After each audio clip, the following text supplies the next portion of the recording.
toutes et à tous, vous allez bien? Super. Merci à toutes et à tous de votre présence. Alors mettez-vous à l'aise, enlevez vos manteaux, prenez de quoi noter. Je me présente, je m'appelle Youssouf Viangor, je suis un étudiant du MBA.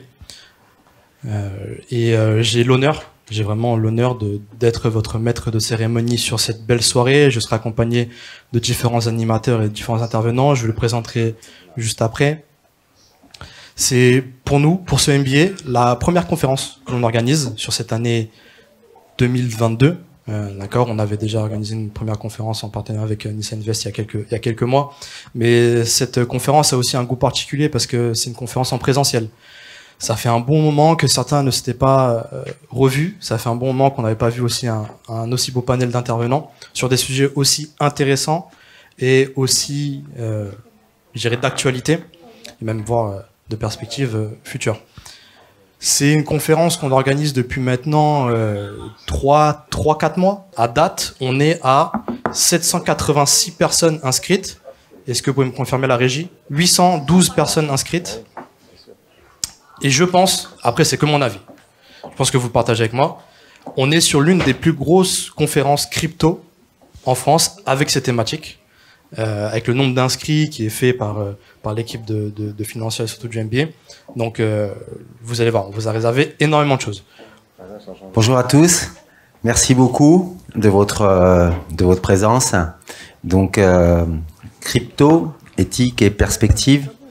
On voit que c'est un grand intérêt et effectivement les cryptos, bon ça on le sait bien puisque la presse en parle souvent et c'est vraiment une actualité depuis déjà un certain temps, mais il est rare de parler des perspectives et encore plus de l'éthique. Donc ce soir on a un parterre assez impressionnant de spécialistes, voilà, qui vont pouvoir entre autres intervenir. Et je suis ravi que Financial Business School, avec sa promotion de finance islamique, ait organisé ça. Donc un grand merci aux étudiants qui ont participé activement. Voilà, et donc ça a été notre premier MBA en finance islamique et nous sommes déjà bientôt en train d'entamer les inscriptions pour le deuxième. Voilà. Dans ce même volet, on a aussi eu l'honneur de signer un partenariat avec la Grande Mosquée de Paris, dans laquelle nous avons mis en place un certificat, voilà, de finance islamique, dans lequel nous sommes actuellement dans le cadre du deuxième certificat déjà qui est mis en place. Et puis j'en profite à tous pour vous annoncer un autre nouveau certificat qui va avoir lieu, donc qui va démarrer au mois de septembre et dans lesquels les inscriptions vont bientôt commencer d'un moment ou à un autre, voilà, et qui est un certificat qui va avoir effectivement lieu sur la crypto, entre autres, et crypto et éthique. Voilà, donc un certificat assez spécifique et qui va un petit peu dans le sens dans le travail qui est à faire. Je ne pourrais pas prendre beaucoup de temps parce que je préfère laisser la parole aux experts, mais en tout cas, voilà, je tenais donc à déclarer ouverte notre première conférence sur la crypto, l'éthique et ses perspectives. Merci à tous. Merci beaucoup, Monsieur le Président. Comme vous l'avez compris, du coup, cette conférence crypto, enjeux éthiques et perspectives a été co-organisée avec l'école Financial Business School qui vous a été présentée par le Président. Et puis, je pense qu'il faut quand même laisser la parole aux étudiants pour vous expliquer qu'est-ce que ce MBA. Donc, j'aimerais faire venir sur scène Madame Nassima Toudji et Awa Konare. On peut les applaudir, s'il vous plaît. Bonsoir tout le monde, bonsoir, merci d'être venus ce soir. On est vraiment ravis de vous compter si nombreux, également via Zoom.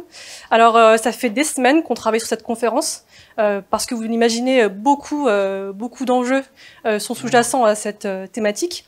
Et donc la blockchain. Pourquoi la blockchain? C'est une complète révolution dans l'économie, c'est une façon de repenser la finance et surtout repenser la monnaie. Face à cette problématique plus que passionnante et vraiment plus que passionnante, nous nous sommes posés plusieurs questionnements. Alors des questionnements géopolitiques, économiques, financiers, mais surtout sociétaux, en essayant de replacer systématiquement l'éthique au cœur de la réflexion. Je passe la parole à ma camarade Awa.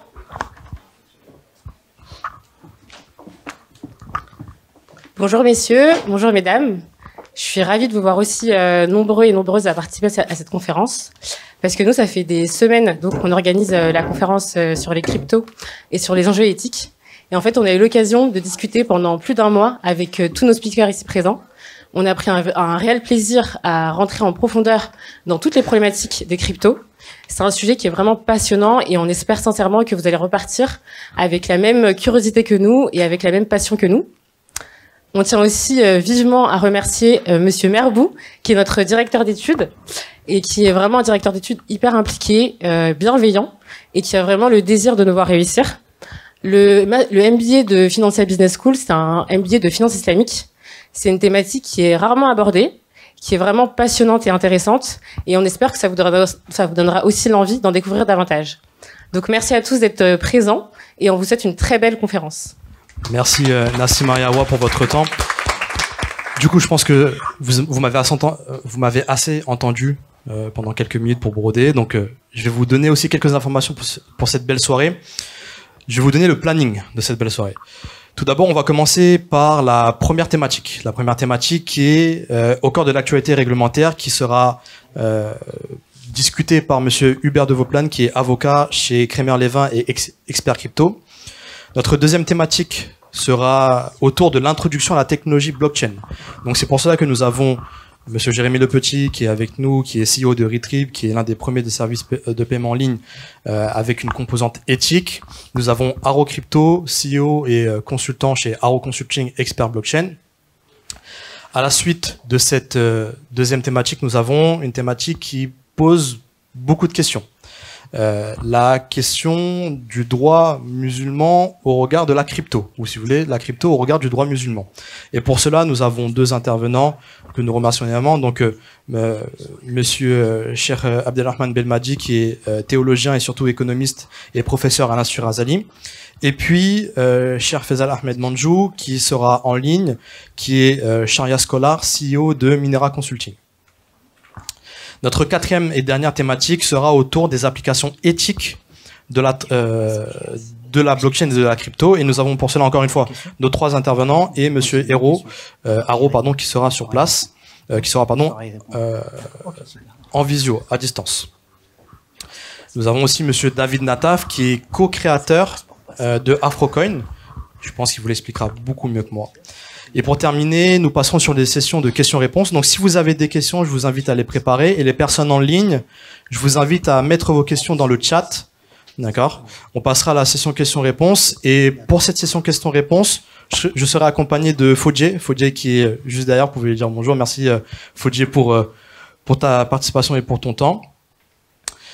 Et je pense qu'on a fait le tour. On aura un guest speaker, je pense que vous savez de qui il s'agit, Anis Lajnef, qui nous rejoindra à la fin. Et on sera sur une conclusion de la part de Monsieur Cyril Fizlak, qui est chercheur autour de la crypto. Je pense que vous avez vu, on vous réserve énormément de choses, donc je vous rappelle les 3 règles. Téléphone sur silencieux, prendre des notes et valoriser à travers la communication des différents intervenants. Pour faire ces tables rondes, donc, vous aurez Nassima, que vous connaissez déjà, et puis vous aurez Samir. Samir qui est un étudiant. Samir, tu peux peut-être te présenter? Samir. Un petit peu plus, non? Samir Amgar. Merci, c'est parfait, ce que j'attendais. Super. Bah, écoutez, je vous laisse entre de bonnes mains. Je vous souhaite une très belle conférence et je pense qu'on peut les applaudir, s'il vous plaît. Merci beaucoup. Merci Youssouf. Alors, on va commencer sans transition avec Monsieur de Vauplane. Donc, effectivement, l'actualité tout court est riche dans le monde des cryptos. Vous l'avez indiqué sur la Russie, mais plus près de nous, pour ceux qui ont ouvert les journaux et écouté la radio depuis 2-3 jours, avec ce qui se passe au Canada. Vous avez tous entendu parler au Canada du convoi de la liberté. Après, on adhère pas, c'est un autre sujet.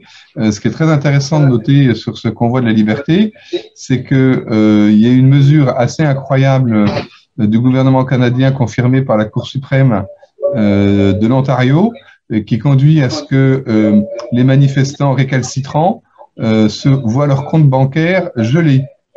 Et les animaux domestiques confisqués d'ailleurs, soit dit en passant.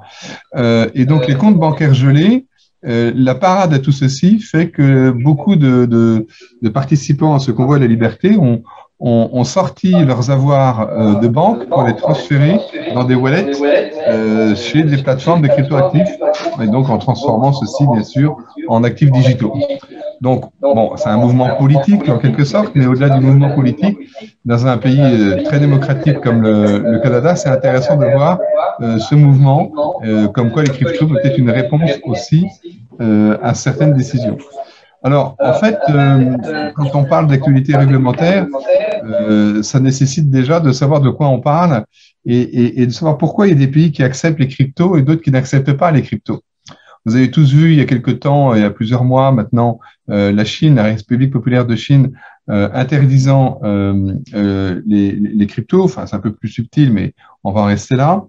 Et puis d'autres pays comme le Maroc qui aujourd'hui interdisent aussi l'utilisation des cryptos. Il y a 5 ou 6 pays dans le monde dans lesquels les cryptos sont interdits d'utilisation.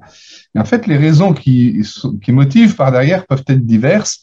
La raison de la Chine n'est pas forcément celle du Maroc ou autre, mais il y a bien souvent une raison qui n'est pas mise en avant parmi celles qui sont évoquées, c'est la convertibilité. Si vous cherchez de près, il y a un certain nombre de pays pour lesquels leur balance commerciale et donc l'importance de gérer la valeur de leur monnaie par rapport aux autres monnaies est primordiale, et finalement avec une liberté totale de convertir de la monnaie locale en crypto, vous pouvez potentiellement contourner toute la réglementation d'échange qui existe dans certains pays. Et donc, c'est une des raisons parmi d'autres, mais qui n'est pas mise souvent en avant, c'est pour ça que j'en parle. Et donc, il faut souvent regarder la question de la convertibilité de la devise pour savoir si certains pays sont hostiles ou non à la crypto. C'est loin d'être la seule raison, mais c'est quand même intéressant. Une autre différence qu'on voit aussi, qui est plus culturelle, cette fois-ci dans le monde non pas des crypto-actifs, mais dans le monde des monnaies digitales des banques centrales. Hein, la différence entre un crypto-actif et une monnaie digitale de banque centrale, c'est que la monnaie digitale d'une banque centrale, c'est d'abord une monnaie reconnue et émise par une banque centrale. Alors qu'un crypto-actif, ce n'est pas une devise, ce n'est pas une monnaie légale, il n'a pas de pouvoir libératoire. Eh bien, quand on regarde de près les différences entre le projet chinois et le projet européen avec la Banque centrale européenne, on s'aperçoit que les préoccupations ne sont pas du tout les mêmes. Il y a des considérations culturelles en Chine, notamment sur les données personnelles et l'utilisation des données personnelles, qui ne sont pas du tout les mêmes qu'en Europe, avec le règlement européen de protection des données personnelles. Et quand on regarde de près à la fois le papier de la Banque centrale européenne et les réponses à la consultation de place lancée par la Banque centrale européenne il y a 18 mois, la première préoccupation des Européens, c'est de dire que sera-t-il fait de mes données personnelles inscrites, entre guillemets, encapsulées dans une monnaie digitale de la BCE. Est-ce que demain, ces données vont se retrouver entre les mains de la police, du fisc ou autre, etc. Bien évidemment, quand je paye avec un billet de banque, on ne peut pas tracer les différents utilisateurs du billet de banque. Hein. Le billet de banque est totalement anonyme. Les cryptos sont pseudonymes, ce qui n'est pas pareil. Quant aux monnaies digitales de banque centrale, il y a de fortes chances qu'elles ne soient ni anonymes, ni au contraire pseudonymes, et donc qu'elles soient bien nominatives, c'est-à-dire possibilité d'identifier le nom, l'identité de la personne. Du coup, encore une fois, les préoccupations des Européens sur les données personnelles ne sont pas celles des Chinois. Donc, on voit que sur un même sujet, hein, on n'a pas les mêmes préoccupations. Si je vais un peu plus loin maintenant dans le monde arabo-musulman, il se trouve que je travaille avec un certain nombre de banques centrales du Maghreb sur l'introduction de cryptoactifs, voire de monnaies digitales de banques centrales. et que ici, l'une des questions qu'on se pose, on est en plein dans le séminaire, c'est faut-il que ces pays arabo-musulmans, dans leur réglementation, intègrent ou non une dimension chariatique?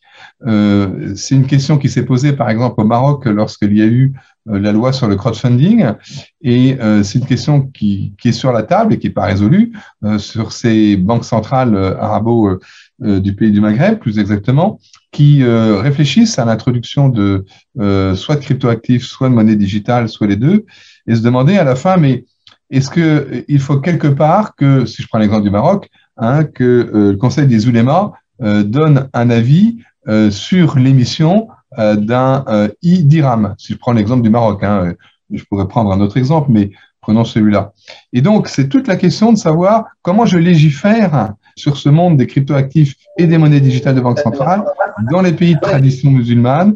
Quel doit être le rôle des scholars dans la réglementation? Est-ce qu'il faut l'intégrer dans la réglementation ou pas? Est-ce que c'est une condition préalable à la reconnaissance des cryptoactifs ou des monnaies digitales? Ça, ce sont des choses très concrètes qui se posent en termes réglementaires dans les pays de tradition musulmane, avec une différence majeure, comme vous le savez. Les pays dans lesquels la tradition musulmane et notamment il n'y a pas de séparation entre ou pas aussi forte, ce sont des pays qui sont pas laïques. Si vous prenez la différence avec des pays de tradition musulmane, mais de la zone UMOA,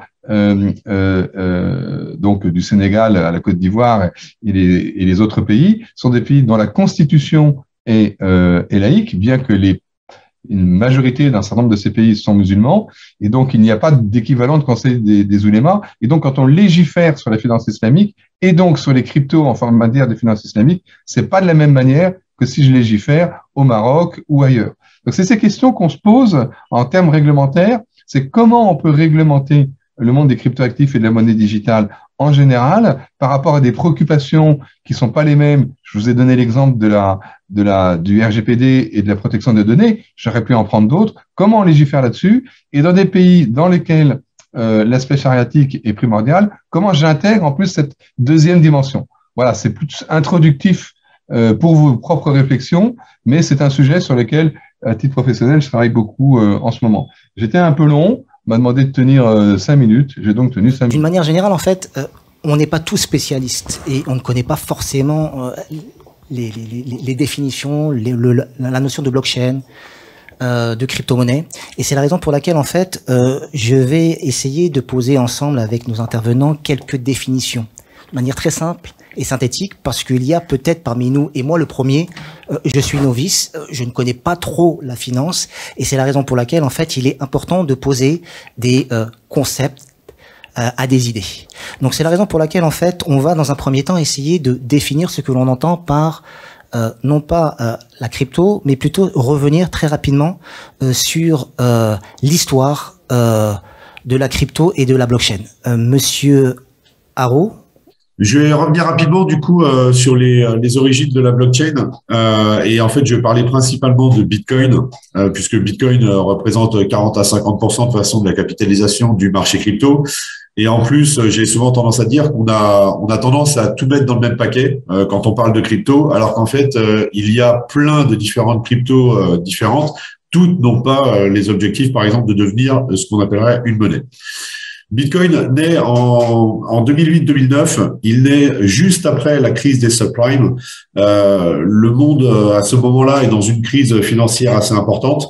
Et si vous lisez le white paper de Bitcoin, donc qui se résume à une dizaine de pages, vous allez voir qu'il y a une très très forte défiance envers tout ce qui est État, système financier et banque centrale. La simple lecture de ce document vous fait ressentir qu'il y a une vraie crainte par rapport au système qui est en place actuellement. Ce que propose alors Satoshi Nakamoto, qu'il soit une personne ou un groupe de personnes, en créant du coup cet outil, c'est la possibilité d'être complètement indépendant de tout le système financier et de tout le système monétaire qui existe actuellement. Il faut vraiment voir Bitcoin comme la création d'un système monétaire dans son intégralité et pas seulement d'une monnaie qui serait en plus de toutes les autres. Il propose alors, du coup, une indépendance, en fait, vis-à-vis de toutes les personnes du monde entier, puisqu'en fait, Bitcoin est accessible partout dans le monde. Et je pense que vous avez tous les exemples en tête, que ce soit de l'Iran sur les sanctions économiques, que ce soit de la Turquie, du Venezuela, du Nigeria sur les inflations qui peuvent frapper, du coup, les sociétés. Là, on vous offre, entre guillemets, en tout cas Satoshi Nakamoto nous a offert un outil qui nous permet de nous rendre indépendants par rapport aux éventuelles crises économiques, sanctions économiques, crises financières que le système actuel pourrait connaître.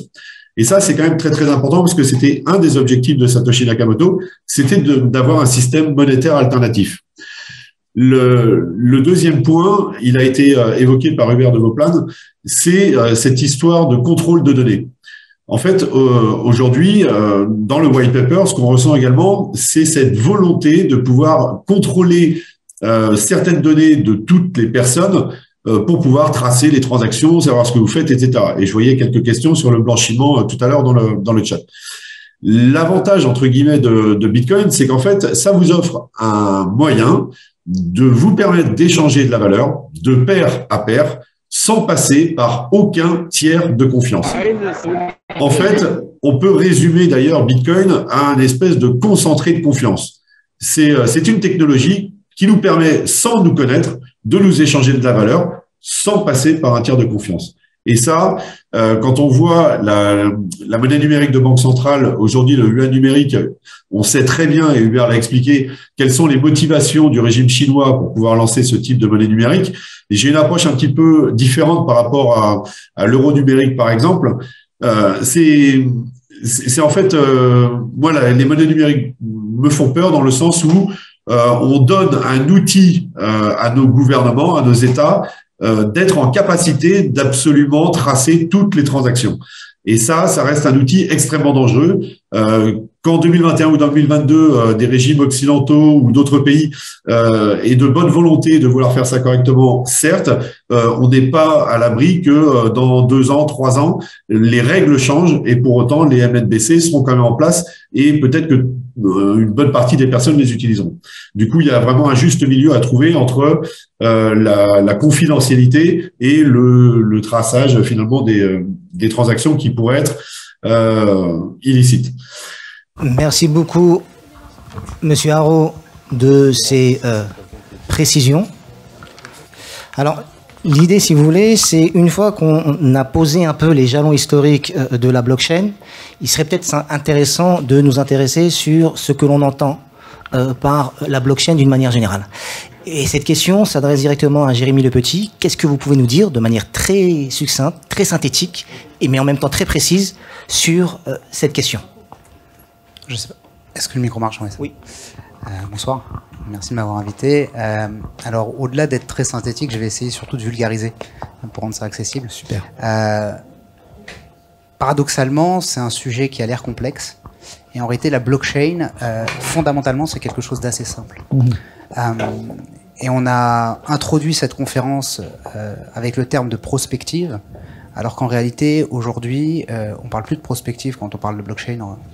On est en train de parler de balistique, c'est quelque chose qui est en train de se produire, c'est quelque chose qui est en train d'infuser la société, c'est quelque chose qui est en train d'être instauré absolument dans toutes nos institutions, qu'elles soient financières ou que ce soit industrielles. Donc la blockchain, c'est avant tout, pour moi, une solution technologique qui repose sur une infrastructure de données. D'accord. Et la meilleure manière de le comprendre, de comprendre ce qu'est une blockchain, parce qu'il y a plusieurs types de blockchain, il n'y a pas une seule blockchain, il y a potentiellement une infinité de blockchains. Mais une blockchain, la meilleure manière de le comprendre, c'est de s'appuyer sur la métaphore du livre. Une blockchain, c'est un registre. C'est exactement comme ce livre, sauf que c'est un registre comptable qui va intégrer des données et des transactions. Et la particularité de ce livre, c'est que, eh bien, à l'instar d'un livre physique, chacune des transactions qui est inscrite sur l'une des pages, eh bien, une fois que la page a été incrémentée dans le livre, on ne peut pas l'intervertir avec une autre ligne du livre. Chaque début de page correspond à la fin de la page précédente et chaque fin de page correspondra au début de la page suivante. Ça, c'est le principe du ledger, le principe du registre. Maintenant, la particularité de la blockchain, c'est que ce registre, ce qui va le rendre sécurisé et ce qui va le rendre potentiellement infalsifiable, ce qui revient à l'expression qui a été évoquée tout à l'heure sur le fait que la blockchain était un intermédiaire de confiance, un concentrateur de confiance. D'ailleurs, c'est intéressant parce que la confiance et la foi, étymologiquement, ça vient de la même racine. Et ce qui va rendre ce livre infalsifiable, c'est que il est distribué et il est décentralisé. Qu'est-ce que ça veut dire? Ça veut dire que c'est exactement comme si ce livre, au moment où moi je le détiens, eh bien, l'intégralité des personnes dans cette salle détient exactement le même livre au même moment. Et pour pouvoir valider des nouvelles pages de ce livre, qui s'apparentent au bloc de la blockchain, il va falloir que, peut-être pas tous, mais une grande partie d'entre nous, valident cette nouvelle page. Et donc, il y a un processus de validation et de gouvernance qui décide de manière décentralisée qu'une nouvelle page va pouvoir être ajoutée dans ce livre. C'est le principe des consensus qui s'applique à la blockchain. Il existe plusieurs types de consensus pour valider, de la même manière qu'il existe plusieurs types de blockchain, mais il faut garder en tête que bien qu'on mette derrière ce terme finalement beaucoup d'arguments marketing aujourd'hui, la blockchain c'est avant tout une décision de DSI. Donc c'est une décision d'infrastructure de données. Et cette décision-là, elle est en train d'être mise en application absolument dans tous les secteurs de la société, dans tous les secteurs industriels. Ça va de l'industrie de la santé, on pourra et on va imaginer incessamment sous peu nos parcours de soins blockchainisés. Ça va être également intégré dans les institutions financières qui sont des institutions classiques. Les banques aujourd'hui développent leur propre blockchain privée et s'appuient également sur des blockchains publiques pour celle qu'on a citée précédemment, qui est la blockchain Bitcoin, qui est la blockchain de référence. D'ailleurs, je pense qu'on en parlera un peu plus tout à l'heure, parce que quelles que soient les blockchains dont on parlera, quelles que soient les cryptos qui seront introduites juste après, dont on parlera, eh bien, aujourd'hui, il y a une réalité qui est que les marchés, les cours, les évolutions de ce marché sont encore aujourd'hui essentiellement corrélés à Bitcoin. Quelle que soit la qualité des projets qu'on pourra vous présenter, quelle que soit la qualité des porteurs des projets qui sont derrière, il y a une réalité, c'est que aujourd'hui Bitcoin reste la valeur étalon. Et pourquoi c'est la valeur étalon de cette industrie? Parce que c'est celle qui concentre aujourd'hui la confiance dans cette industrie et dans cette technologie. Et si pour X ou Y raison Bitcoin venait à être hacké, si pour X ou Y raison Bitcoin venait à être concentré au sein finalement, ou être recentralisé d'une certaine manière, eh bien, la confiance dans cette technologie s'évaporerait, y compris dans toutes les technologies sous-jacentes qui ont émergé depuis l'origine de Bitcoin. Merci beaucoup. Merci beaucoup, Jérémy Le Petit, pour ces précisions sur cette définition. À partir du moment où on a défini le terme blockchain, il serait peut-être intéressant de nous intéresser à la définition de la crypto-monnaie. Alors, nous devions initialement avoir comme invité Ilyas El-Wardani. Malheureusement, il n'a pas pu venir. Il nous a envoyé son collègue, son associé, qui va nous donner une définition de la crypto. Vous avez 5 minutes et essayez, tant faire se peut, d'être le plus synthétique possible, en étant précis, tout comme Jérémy Le Petit. Oui, pour différentes raisons, ça fait assez longtemps que je ne me pose plus la question de savoir ce que c'est une crypto. Ça peut paraître paradoxal, mais c'est le cas. Si on devait revenir par rapport à l'outil technologique qu'évoquait Jérémy, la blockchain, pour moi une crypto c'est une unité de compte, c'est un bitcoin, c'est un ether, c'est un Cardano, enfin un ADA, enfin oui, et c'est vraiment une unité de compte à laquelle on va donner une valeur. Donc vraiment, la blockchain, pour moi, est l'ensemble des technologies qui ont été utilisées pour distribuer des livres de compte et créer la capacité à créer des unités de compte distribuées. C'est une chose. La crypto, c'est vraiment probablement, et c'est ce que mettait en avant à Eurocrypto tout à l'heure, la confiance, la valeur qu'on donne à une unité de compte. Et cette unité de compte, on se l'échange, on se la partage, et permet de faire des paiements, et permet de spéculer pour de bonnes ou de mauvaises raisons. Et ensuite, elle s'exprime, comment dire, dans le monde économique et financier lié à la crypto et pas que. Ensuite, sur les différentes cryptos, si on revient sur l'historique, bref, de la création, il y a vraiment Bitcoin qui arrive avec cette philosophie de créer un système peer-to-peer de paiement alternatif, d'unité de compte. Et ensuite, avec Ethereum, on arrive sur la notion de smart contract et de monnaie intelligente qui permettent vraiment potentiellement de créer toute forme de typologie de monnaie avec toute forme de créativité, d'intelligence associée à une unité de compte monétaire. Donc là, on rentre vraiment dans un monde où on laisse la capacité à l'argent à avoir toutes sortes de propriétés. Et c'est ça que l'analogie que faisait, Jérémy sur un livre, et probablement peut s'étendre aussi en tant que crypto sur les smart crypto, ou disons les smart contracts appliqués à l'unité de compte. Donc ensuite, une fois qu'on a dit ça, même si c'est peut-être un peu, c'est pas très pratique, la crypto, c'est quoi aujourd'hui? C'est avant tout un écosystème spéculatif où tout le monde veut gagner de l'argent en faisant, des rendements très conséquents. C'est des unités de compte qui ont un certain nombre de vertus évidentes dans la capacité qu'elles donnent à créer du capital. Et ça, je pense que c'est vraiment quelque chose de très impressionnant. C'est-à-dire qu'à partir d'un code informatique, il y a à peu près 13 ans, 13-14 ans, on a été en capacité de créer 2000 à 3000 milliards, enfin ça varie un peu, là ça doit être plutôt 2000, un peu moins, de capital. Et c'est lié à vraiment de la confiance pure, comme le disait Haro Crypto, c'est-à-dire la confiance en l'huile essentielle. Donc c'est vraiment un changement pour les apports à la finance et à l'économie qui est assez fondamental, c'est-à-dire que la crypto, c'est vraiment une relation de confiance à laquelle on va donner une valeur, pour qui, pourquoi. C'est un côté un peu irrationnel dans une certaine mesure, mais qui peut...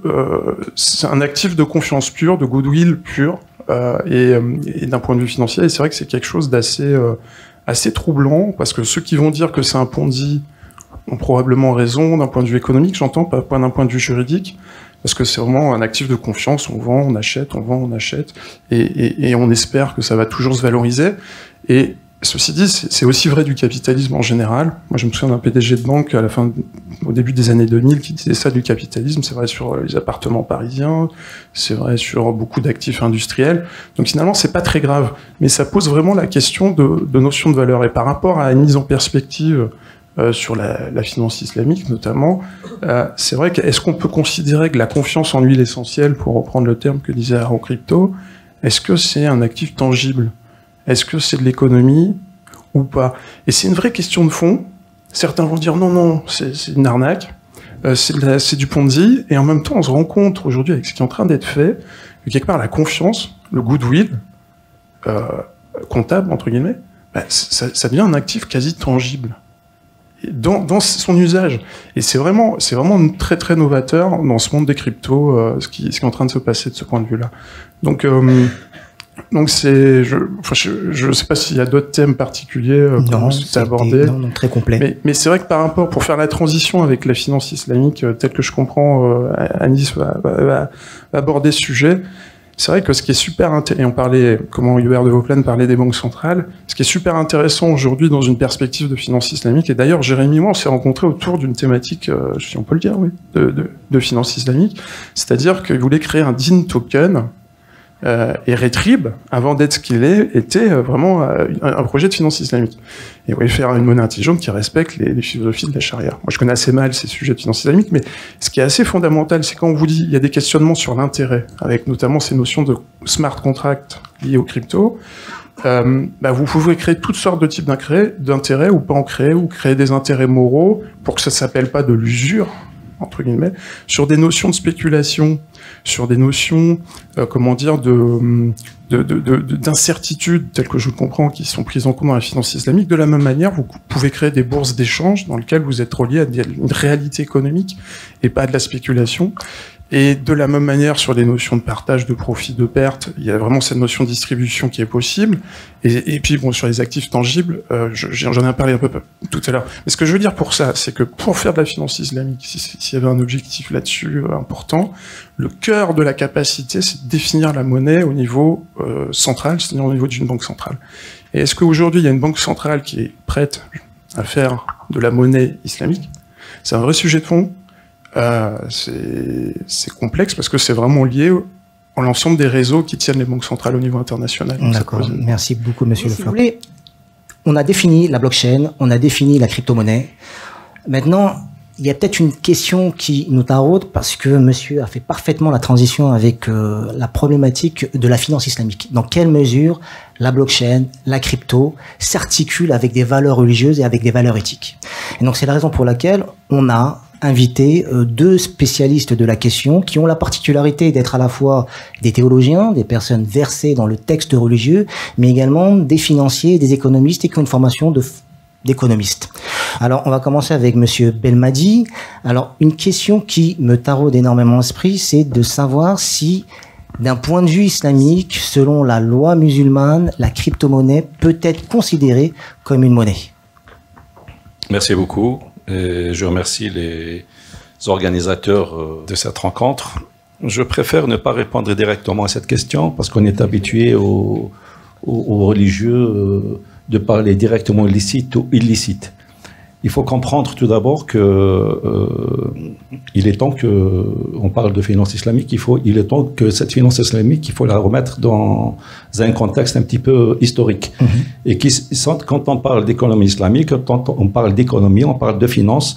Eh ben, vous savez très très bien mieux que moi que les banques islamiques se sont imposées avec des bénéfices et surtout des taux de croissance en 2008, au moment où des grandes banques sont tombées comme des châteaux de cartes. Donc il y a quelque chose qui cloche. À partir de là, beaucoup de gens se sont intéressés à la finance islamique tout simplement parce que cette finance islamique elle a une philosophie, une logique qui est très spécifique. Elle n'a pas voulu participer à cette arnaque de la finance internationale. Alors, avant de répondre à votre question, c'était sur est-ce qu'on peut considérer les crypto-monnaies comme islamiquement parlant, comme des monnaies. Permettez-moi un petit peu de faire un petit peu de l'historique. Je vous en prie. Alors, là, je parle, j'ai une double casquette, je suis économiste, j'ai beaucoup travaillé avec, vous avez entendu sûrement, l'association Attac. On a fait beaucoup de travaux sur les taxations des transactions, etc. Monsieur Sakoshi, ou bien les Sakoshi, il faut comprendre le message qu'ils ont voulu nous faire passer. C'est un message d'alerte au moment où le commun des gens ne comprend pas les crises économiques. Un monsieur tout le monde, un papa qui travaille durement tous les jours et dont l'entreprise fait des bénéfices. En fin d'année, il se retrouve licencié, il ne comprend pas. Une entreprise qui marche très très bien en France, elle est délocalisée, il ne comprend pas. On était en train de parler du problème de la bourse. Maintenant, le problème n'est pas dans la bourse. Le problème, il est ailleurs. Alors, le système monétaire international, son évolution, je ne vais pas rentrer dans les détails. Elle est passée par, ce système-là, il est passé par des étapes où la loi du plus fort est toujours la meilleure et qu'aujourd'hui, on sait très très bien que les institutions monétaires internationales, la FMI, Banque mondiale, l'OMC, tout ce que vous voulez, participent à instaurer un climat financier qui fait que ces pays qui dépendent de ce système et qui n'ont pas leur mot à dire dans ce système-là, seront toujours soumis aux pays développés. C'est-à-dire les pays du tiers-monde, les pays sous-développés sont toujours soumis au dictat. Vous n'avez qu'à voir le franc CFA, c'est-à-dire sa dépendante à la Banque centrale française et à l'euro spécifiquement. Je réponds rapidement à une question, on va dire, sur la question de est-ce que le Bitcoin est considéré comme une monnaie. J'étais en train d'écouter des spécialistes qui connaissent, qui maîtrisent beaucoup ce sujet de la blockchain et du Bitcoin, etc. J'entends des mots hyper importants. J'entends confiance, valeur, unité de compte, moyen d'échange, actif de confiance. Les économistes, quand on leur pose la question, c'est quelles sont les caractéristiques de la monnaie? Eh bien, c'est une réserve de valeur, une unité de compte, un moyen d'échange. D'accord. ce qu'on appelle les majama'. Les majama', c'est des regroupements de savants musulmans, sachant, c'est des spécialistes dans la théologie, hein, ils ne comprennent pas trop l'économie et la finance, mais c'est des spécialistes dans la théologie musulmane. Quand on dit théologie musulmane, c'est-à-dire le droit musulman, se sont précipités. Il y a eu beaucoup qui se sont précipités, ils ont pris des positions pour dire c'est illicite. Je pense qu'il y a un gros problème chez ces spécialistes. J'ai suivi très très bien cette question de Bitcoin et des blockchains, etc. On a un forum international d'économie islamique qui a pris une position tout opposée à ces regroupements. Donc on a deux avis sur cette question-là. Ceux qui disent que c'est illicite et ceux qui disent que c'est illicite. Je ne vous cache pas que je me penche vraiment à ceux qui disent que c'est illicite. Pourquoi? Pour une fois, on a quelque chose d'hyper important, on a quelque chose qui peut tenir tête à ce système financier international et qui peut dire non. Et on a vu, on entend une certaine démocratisation où tout le monde peut participer, c'est-à-dire le diktat de la Banque centrale, le diktat de la BCE, le diktat du Fonds monétaire international, le diktat de la Banque mondiale, le diktat de la Fed. Pour une fois, on a un système qui peut nous faire sortir de cet église. Les ajustements structurels, j'ai travaillé beaucoup sur l'endettement des pays du Maghreb et ceux de l'Amérique latine. J'ai vu de mes propres yeux les catastrophes et les infrastructures qui ont mis au chaos ces pays-là et leur dépendance du système monétaire international. Alors, pour revenir à cette question-là de la monnaie, c'est une monnaie. Le Bitcoin, c'est une monnaie qu'on le veuille ou non. Il s'impose, d'ailleurs, on parle de crypto-monnaie. Que les définisseurs du droit français ou bien en Europe le considèrent comme des crypto-actifs, pas de souci. Mais le problème, c'est qu'il s'impose. Il y a dans les fondements de la jurisprudence musulmane, il y a ce qu'on appelle le urf, un fondement, l'usage, qui est très très important. Le urf, c'est-à-dire tout ce que les gens se sont mis d'accord à condition qu'ils ne soient pas en contradiction avec la charia, avec le droit musulman. Et le Bitcoin, je ne vois pas en quoi il peut être en contradiction avec les fondements de la charia. On nous avance ceux qui l'ont interdit, rapidement. Si je dépasse, vous me dites. Hein. On nous dit, premièrement, il est décentralisé. Il n'y a aucun texte religieux qui interdit qu'une monnaie soit centralisée ou décentralisée. Il n'y a pas de texte. Il y a la question que il n'est pas palpable, on ne peut pas le toucher. Maintenant, les monnaies digitales, vous avez parlé tout à l'heure, on ne les touche pas. Hein, on paye beaucoup plus avec nos cartes qu'avec autre chose. Il doit porter en lui une valeur réelle. Depuis 1971, vous savez très très bien que les monnaies ne dépendent plus de l'or. Et maintenant, la monnaie n'a aucune signification, sauf la crédibilité que l'État lui donne. Et malheureusement, ces banques centrales, c'est elles-mêmes qui nous disent qu'elles gèrent ces monnaies, c'est elles-mêmes qui ont détruit ces monnaies. Il faut le savoir avec, peut-être notre ami va en parler tout à l'heure, avec la dette, c'est-à-dire l'argent qui ne cesse de nous produire et qui est toujours l'argent qui est destiné bien sûr aux riches et qui n'est pas destiné aux pauvres. On nous dit que l'État est garant. L'État n'est jamais garant, pas du tout. On nous dit que voilà, la volatilité, c'est-à-dire le Bitcoin, depuis 2017, les gens se sont choqués, ils se sont dit, oh là là, il s'est envolé, ensuite il a descendu. Mais les autres monnaies, c'est la même chose. Vous croyez que les autres monnaies, le dollar et le Deutschmark, etc., il faut penser à ceux qui investissent des sommes faramineuses aussi. C'est un marché, c'est l'offre et la demande, donc il n'y a aucun souci là-dessus. Alors, on nous dit qu'ils portent plusieurs noms, donc il n'y a pas de souci, puisque la traçabilité... Au contraire, on a pour une fois, vous avez expliqué les blockchains, on a pour une fois quelque chose qui est sûr, quelque chose qui est confidentiel, quelque chose qui, la traçabilité, on peut voir l'évolution. Et on parle par exemple des transferts d'argent, les paradis fiscaux, c'est pas le Bitcoin, hein, les paradis fiscaux ont existé avec les autres monnaies. Tout cela pour vous dire qu'il n'y a aucun texte religieux qui interdit l'utilisation du Bitcoin. Je suis en train d'avancer les arguments de ceux, parce que ceux qui l'ont interdit, j'ai avancé les arguments de leur interdiction. Il n'y a aucun texte qui dit que le Bitcoin est interdit. Maintenant, il reste une chose importante en tant que théologien qu'il faut prendre en considération. Comment quel est mon rapport avec le Bitcoin? Quel est mon rapport avec c'est-à-dire les blockchains? Là, c'est une autre histoire. La finance islamique, elle fait très, très, très attention à ce qu'on appelle le gharar, toute ambiguïté dans les contrats, dans le rapport entre les contraignants et la question du riba, de l'intérêt. Donc, le problème n'est pas dans la technologie elle-même. Le problème est là, comment on utilise la technologie. Quelles sont les plateformes? Il faut étudier vraiment les montages financiers. Est-ce qu'il n'y a pas d'intérêt à l'intérieur? Est-ce qu'il n'y a pas c'est-à-dire de pénalité pour les retards, etc.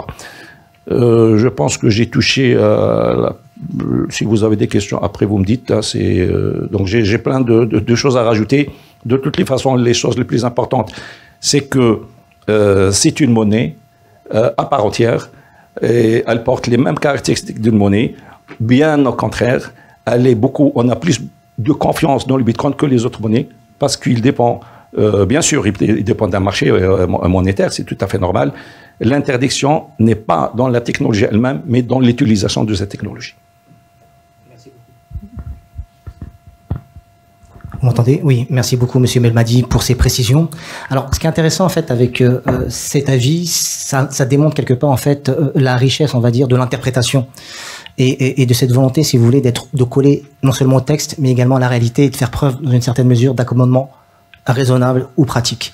Alors moi, je voudrais en fait une question adressée à Monsieur Manjou. Est-ce qu'il m'entend? Donc vous avez compris en fait que l'idée c'est de faire un débat. Bonsoir. De réfléchir sur Salam alaikum à tous. La première chose que j'aimerais bien dire, c'est que je vous présente mes excuses parce que je suis anglophone et pas francophone. Vous allez m'excuser si je fais des erreurs. D'accord. Pour mon point de vue, c'est plus ou moins, je partage le point de vue du cheikh qui vient de parler. Je vais ajouter quelque chose. C'est tout. Bien sûr, la question, c'est pas avec la blockchain. Ça, il y a un principe juridique là-dessus. Chaque chose est permissible lorsqu'on va voir dès le commencement, sauf si on peut prouver que c'est pas permissible. Alors, le problème, c'est pas avec la blockchain. C'est avec les choses qui émanent de la blockchain, et il y a beaucoup, beaucoup d'avantages avec la blockchain. Et maintenant, on parle de l'argent. Est-ce que les crypto-monnaies sont de l'argent au point de vue islamique? Je vais réitérer ce que le cheikh a dit. Il y a 3 points de vue majeurs là-dessus. Il y a la première catégorie, ce sont les gens qui disent que c'est pas permissible. Et la raison pourquoi il dit ça, c'est basé sur le principe juridique tahrim al-wasa'il. C'est-à-dire les moyens, les choses, les complications que vous aurez avec ça, on peut pas le voir, on peut pas le toucher, on ne sait pas exactement ce que c'est, etc. Et alors il y a le gharar, c'est-à-dire un autre niveau d'incertitude. Deuxième catégorie, il y a ceux qui disent que ça peut être considéré comme l'argent, mais c'est important qu'il y ait la reconnaissance du gouvernement. Il doit y avoir une autorité derrière ça. Et alors, le point de vue majeur, pourquoi il impose cette condition, c'est qu'on appelle dans le maqasid du sharia le hifzul mal, c'est-à-dire de protéger nos atouts, nos actifs. Ça, c'est la raison principale. Et deuxième raison, c'est qu'ils disent que si les autorités ne vont pas intervenir, alors le système sera très volatile et on ne peut pas mesurer les valeurs dans le business. Troisième catégorie des ulémas, ils disent que l'argent en elle-même n'est pas quelque chose qu'on a défini. Ils prennent le point de vue d'Ibn Taymiyyah, rahmallah, Ibn Qayyim Jawzi, rahmallah. Alors là, ils disent que ça, c'est basé sur le urf. L'argent, c'est basé sur le urf. Et comme le cheikh a mentionné tout à l'heure, il n'y a rien dans le texte primaire et secondaire, dans la loi islamique, qui nous défend de ces choses-là. Il faut prouver que c'est pas permissible ou c'est permissible. Alors, moi, lorsque j'ai fait mes études, j'ai vu un verset coranique. C'est bon.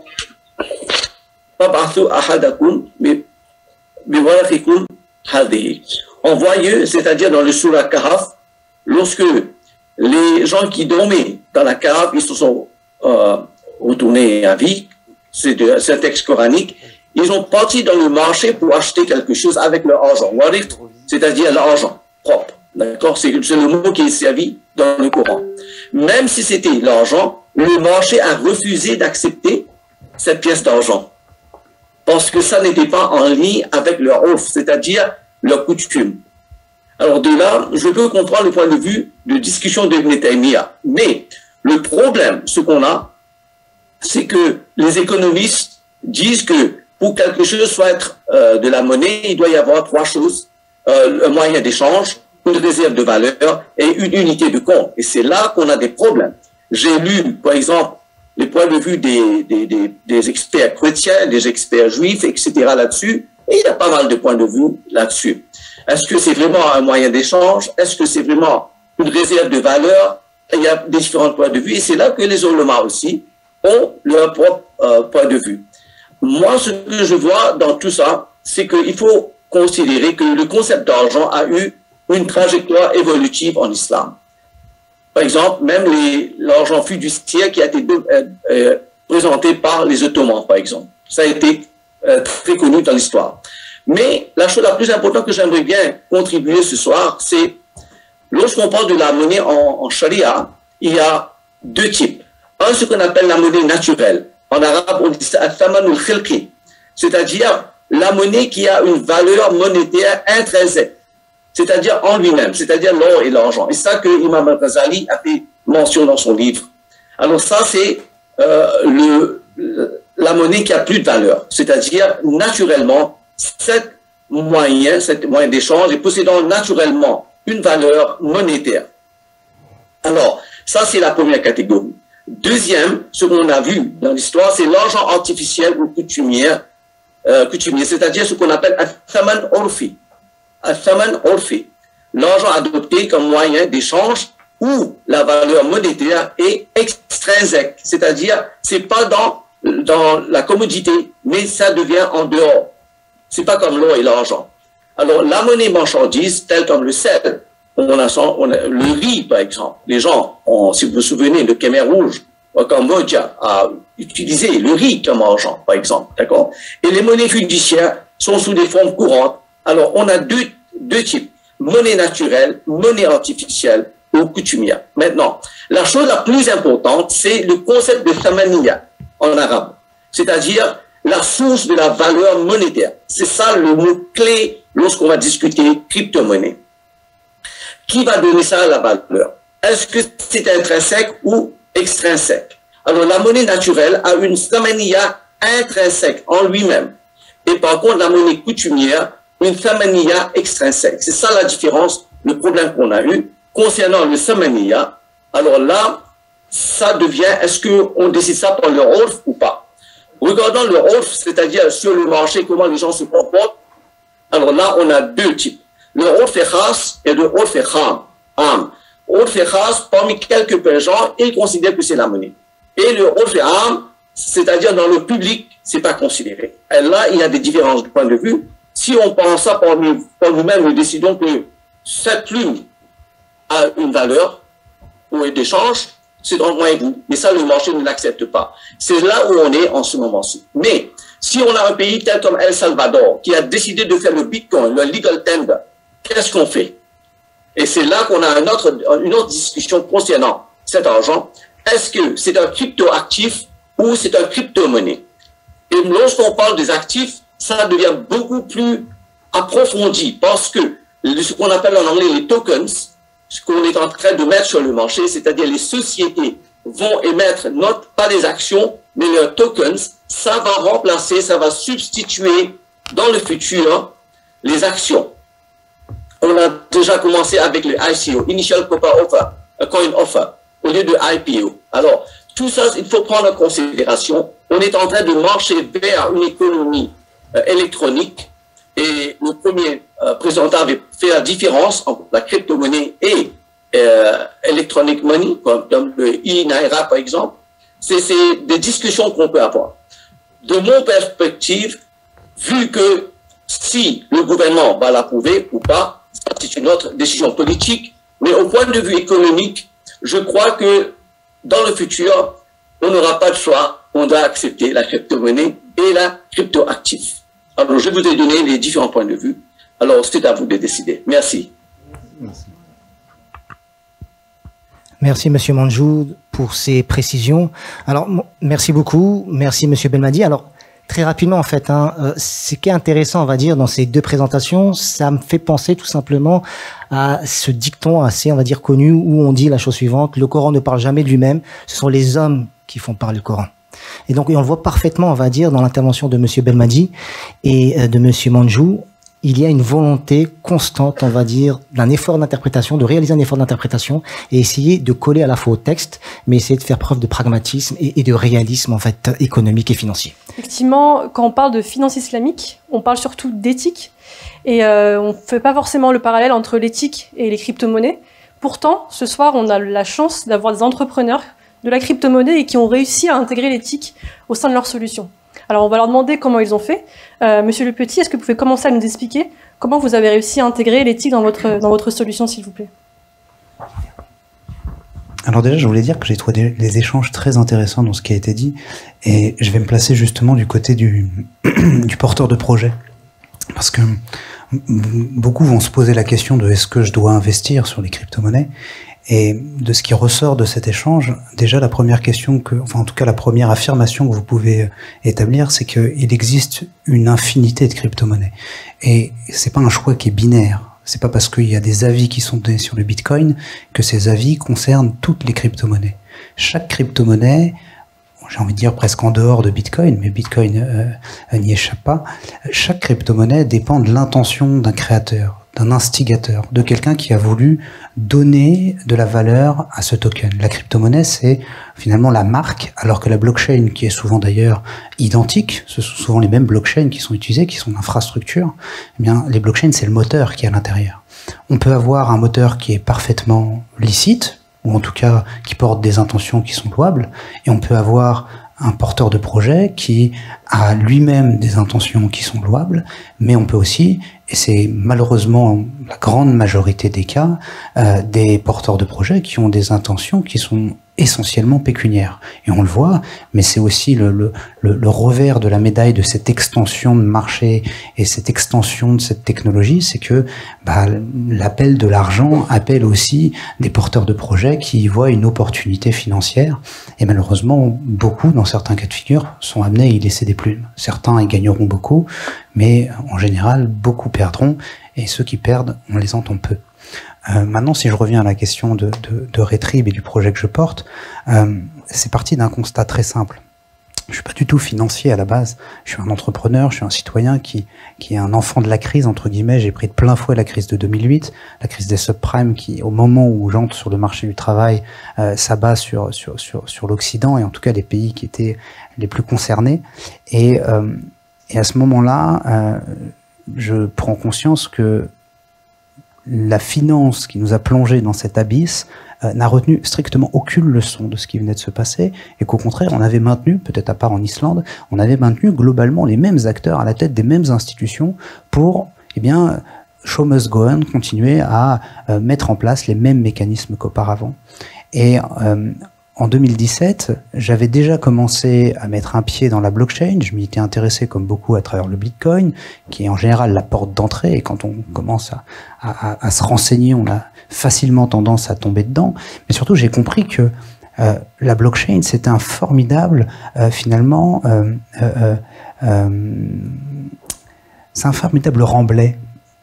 Warren Buffett parle de douves autour des industries. On crée des douves les plus profondes possibles pour essayer de conserver des pouvoirs de marché. Eh bien, la blockchain, c'est un remblai. Un peu comme le mycélium, vous savez, ce champignon dans les forêts qui vient renouveler, régénérer la terre et qui sert à finalement composter absolument tout ce qui tombe d'organique. Eh bien, de la même manière, la blockchain permet de s'affranchir d'un certain nombre de barrières à l'entrée. Et en 2017, je suis avec un ami, je vais chercher une pizza à Bordeaux. Vous voyez, des fois les idées viennent de choses très anodines. Et en fait, on refuse ma carte bleue alors que la pizza coûte 14 € et on la refuse en dessous de 15 €. Aujourd'hui, ça paraît complètement lunaire, mais il y a encore quelques temps, c'était le cas dans n'importe quel café parisien. Et là, je comprends deux choses. La première, c'est que le paiement, c'est l'acte économique qui est au cœur de tous les échanges. C'est ce qui nous lie tous à cette industrie, qu'on soit pauvre ou qu'on soit riche. On est tous directement liés à cette industrie par le paiement. Et pourtant, c'est une industrie qui est particulièrement opaque et complexe. La deuxième chose que je comprends, c'est que derrière ce refus catégorique du commerçant, il y a des frais. Des frais qui, pour moi, en tant que consommateur, sont quasiment invisibles, indolores, alors qu'en réalité, bien évidemment, tous les commerçants les répercutent dans leur prix de vente. Mais systématiquement, à chaque transaction, il y a des frais. Et en creusant progressivement, je me rends compte très rapidement que on parle de 1093 milliards de transactions numériques d'ici 2023. Et je pense que ces projections qui datent de 2019 sont considérablement à revoir à la hausse après la pandémie. Donc en fait, on parle d'un marché qui est gigantesque. Tous les acteurs veulent leur part de gâteau, les GAFAM en tête, mais il n'y en a aucun qui est prêt à remettre en question la recette même du gâteau. Donc on est sur des industries et des systèmes rentiers qui sont pourtant au sommet de la symétrie entre impact sur le monde et prise de responsabilité sociétale.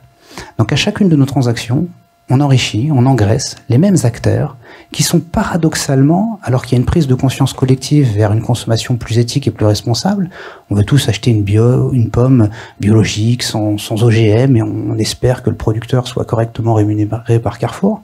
On veut tous avoir un what responsable entre les mains.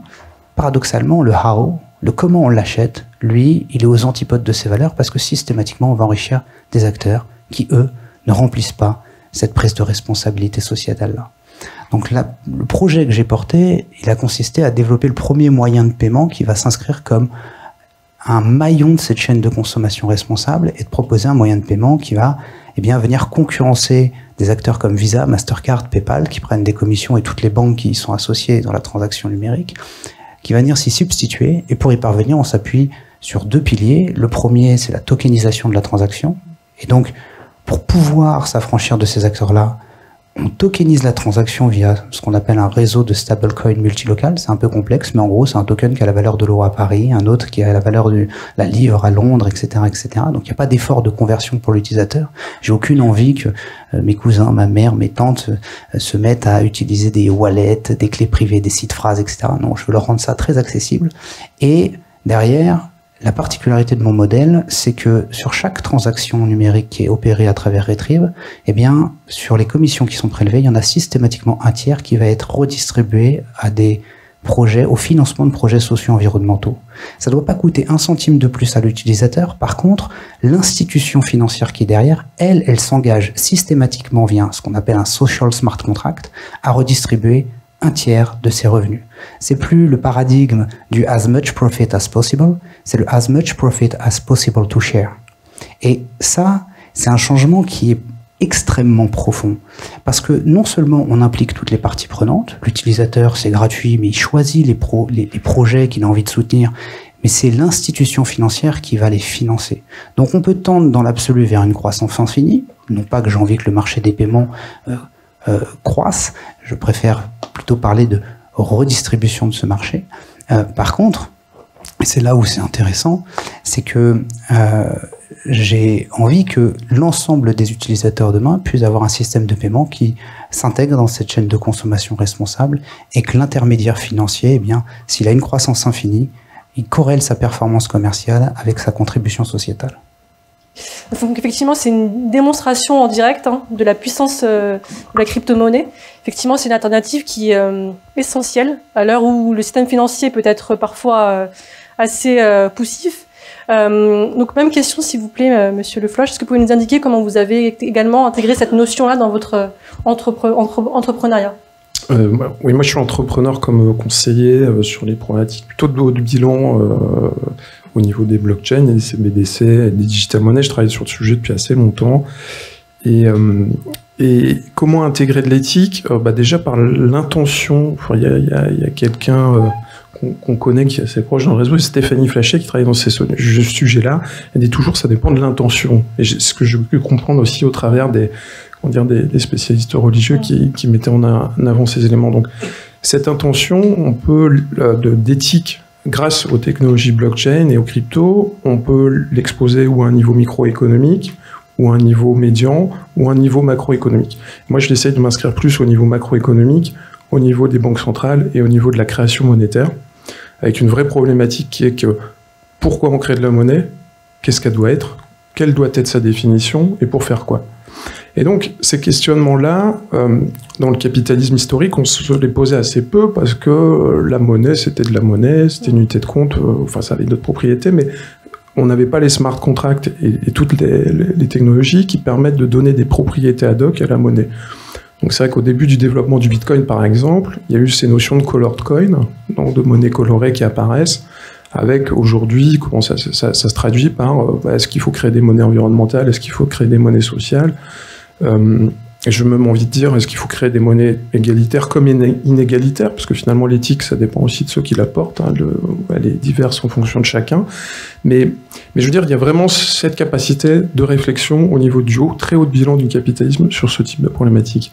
Et cette réflexion a lieu, mais elle est liée, paradoxalement, à la fin des fins, à des questions profondément religieuses, dans les réseaux qui tiennent, c'est pour ça que ces échos sont très intéressants, et à une notion très importante de pouvoir. Qui tient le pouvoir et quelle est l'intention du pouvoir, au-delà du fait que tout type de changement est toujours long à réaliser.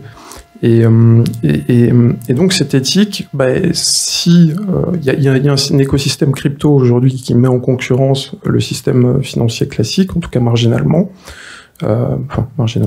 disons de manière modeste, mais il y a vraiment une réflexion de fond qu'est-ce que cet écosystème crypto lui-même, sur beaucoup de points, il n'est pas éthique, mais en tout cas, il donne la possibilité au système financier classique et historique de s'interroger sur des questions de fond et de technologiquement y répondre et peut-être politiquement y répondre. Donc concrètement, ça s'inscrit dans quoi? Dans les réflexions qu'il y a aujourd'hui sur de la croissance complémentaire, green, verte, sociétale. Est-ce qu'il faut ce type de croissance? Est-ce qu'il faut de la décroissance, de la croissance décroissante? C'est-à-dire une capacité à gagner de l'argent, à produire moins, par exemple. Ça, c'est vraiment des sujets qui auraient été impossibles à réaliser sans les blockchains. Est-ce que on peut donner un certain nombre de propriétés à la technologie blockchain dans un certain nombre de domaines qui nous concernent? Est-ce qu'on peut faire du ciblage monétaire au niveau microéconomique qui soit corrélé à une volonté politique derrière ou de financement ou de développement d'un secteur économique? Enfin, l'ensemble de ces éléments-là peut être répondu. Et pour revenir à la finance islamique, il y avait historiquement un certain paradoxe, à mon sens, je ne suis pas du tout expert du sujet, mais à partir du moment où vous avez une banque centrale qui est la Fed, qui impose un certain nombre de logiques, qui va émettre de la monnaie, qui elle-même nécessite un taux d'intérêt directeur qui de facto va s'exposer dans l'ensemble de l'économie, et que des notions de croissance, des notions de spéculation à travers des places de marché qu'on connaît traditionnelles, les très grandes places de marché, et d'incertitudes très fortes, et on le voit souvent, ces notions aujourd'hui, elles peuvent être totalement redéfinies, et il y a vraiment un champ des possibles de ce point de vue-là pour faire une vraie finance éthique et pas un washing comme on a pu le voir historiquement, parce qu'il y a une contradiction, un nœud gordien entre le fonctionnement, la définition de la monnaie au niveau des banques centrales et la manière dont elle est diffusée, et quelque part la philosophie noble de la finance islamique, mais qui ne peut pas s'exprimer pleinement. Et aujourd'hui, elle pourrait s'exprimer pleinement. Merci beaucoup. Ce que je retiens particulièrement, c'est l'intention qu'on a quand on fait un projet. Et quand on parle de monnaie, on parle de pouvoir, un pouvoir géopolitique, comme le rappelait M. Benouadi, notamment celui du dollar, par exemple. Et l'intention, elle est vraiment au cœur de la réflexion, hein. On peut en faire ce qu'on veut, donc on peut en faire des bonnes choses comme des mauvaises choses. Et justement, j'en profite pour poser la même question à M. Haro. Est-ce que vous m'entendez ? La question de l'éthique, en ce qui concerne mon activité, alors qui est très très jeune, hein, sur du consulting, j'ai pas lancé moi j'ai pas une entreprise où je vends quoi que ce soit entre guillemets. Je propose de la connaissance. Je crois qu'avant de parler d'éthique, il faut déjà être en capacité de comprendre ce sur quoi on investit ou ce vers quoi on a envie d'aller. Et quelque chose qui m'a frappé dans le système financier actuel, c'est la méconnaissance d'une très très grande partie de la population sur comment ça fonctionne. Et il me semble qu'il est très difficile de savoir si quelque chose est éthique ou pas, si déjà vous ne le comprenez pas. Donc ça, c'est la première chose. C'est déjà, avant même d'ailleurs d'apprendre à savoir est-ce que les crypto-monnaies sont éthiques ou pas, je pense qu'il faudrait se poser la question de savoir est-ce que le monde financier actuel dans lequel nous vivons, est-ce que les règles les règles qu'on nous impose aujourd'hui dans le système financier, est-ce que ces règles sont déjà éthiques? J'ai de gros doutes là-dessus actuellement, en tout cas depuis 3 ans où je fais mes recherches. En gros, nous sommes tous en train de participer à un jeu, le jeu de la vie, entre guillemets, sur laquelle on nous impose des règles. Alors, la première chose, c'est de les comprendre. Est-ce qu'on a bien compris les règles du jeu? Quand j'entends parler de la Fed et de la BCE, bien en fait, les règles du jeu, elles changent assez régulièrement et on est tous impactés par ces règles du jeu. dans la crypto-monnaie, je pense qu'avant d'aller investir ou avant d'essayer de participer à ces différents réseaux, il faut avant tout comprendre quelles sont les règles du jeu. Si les règles du jeu de Bitcoin, par exemple, sont qu'il n'y a pas eu de prédistribution à qui que ce soit, c'est-à-dire que n'importe qui peut aujourd'hui acheter des Bitcoins et il n'y en a pas qui ont été favorisés par rapport à d'autres, ce n'est pas le cas de la très très grande majorité des autres projets. La très grande majorité des autres projets voient leur part, si vous voulez, qui ont été prédistribués. Et donc, du coup, il est, à mon avis, primordial de comprendre, lorsqu'on se lance sur un projet, de savoir quelle a été, par exemple, la distribution.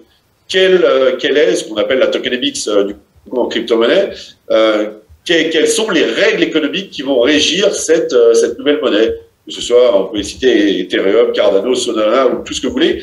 Le but du jeu, entre guillemets, hein, même si c'est un jeu qui peut coûter très très cher, c'est de bien comprendre ces règles-là.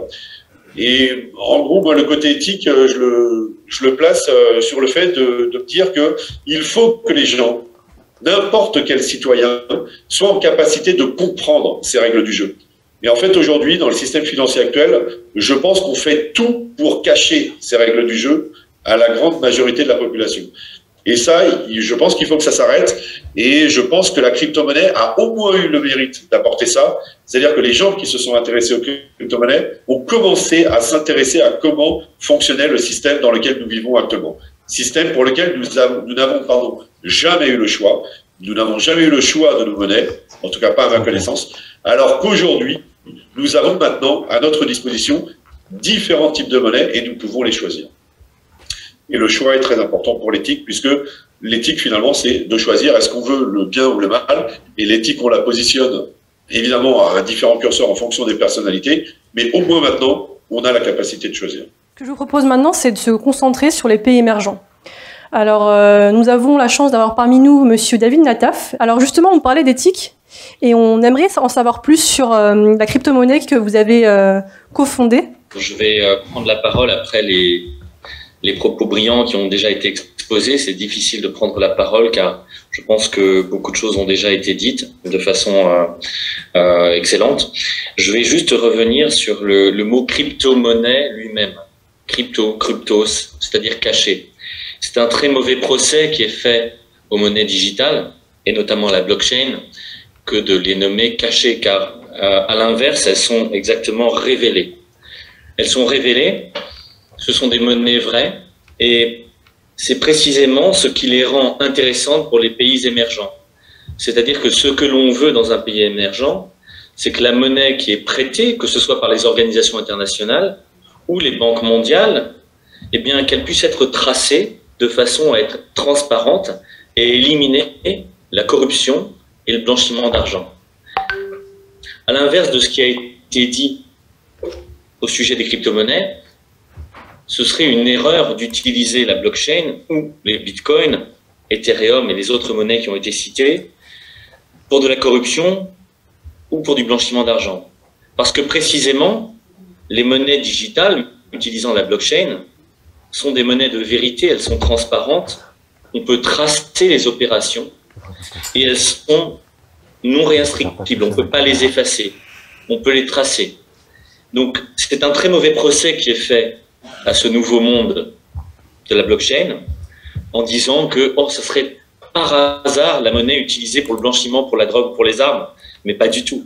Jamais un fusil n'a été vendu en utilisant le bitcoin. Ce serait pure folie d'utiliser la blockchain pour des activités aussi illégales ou dangereuses.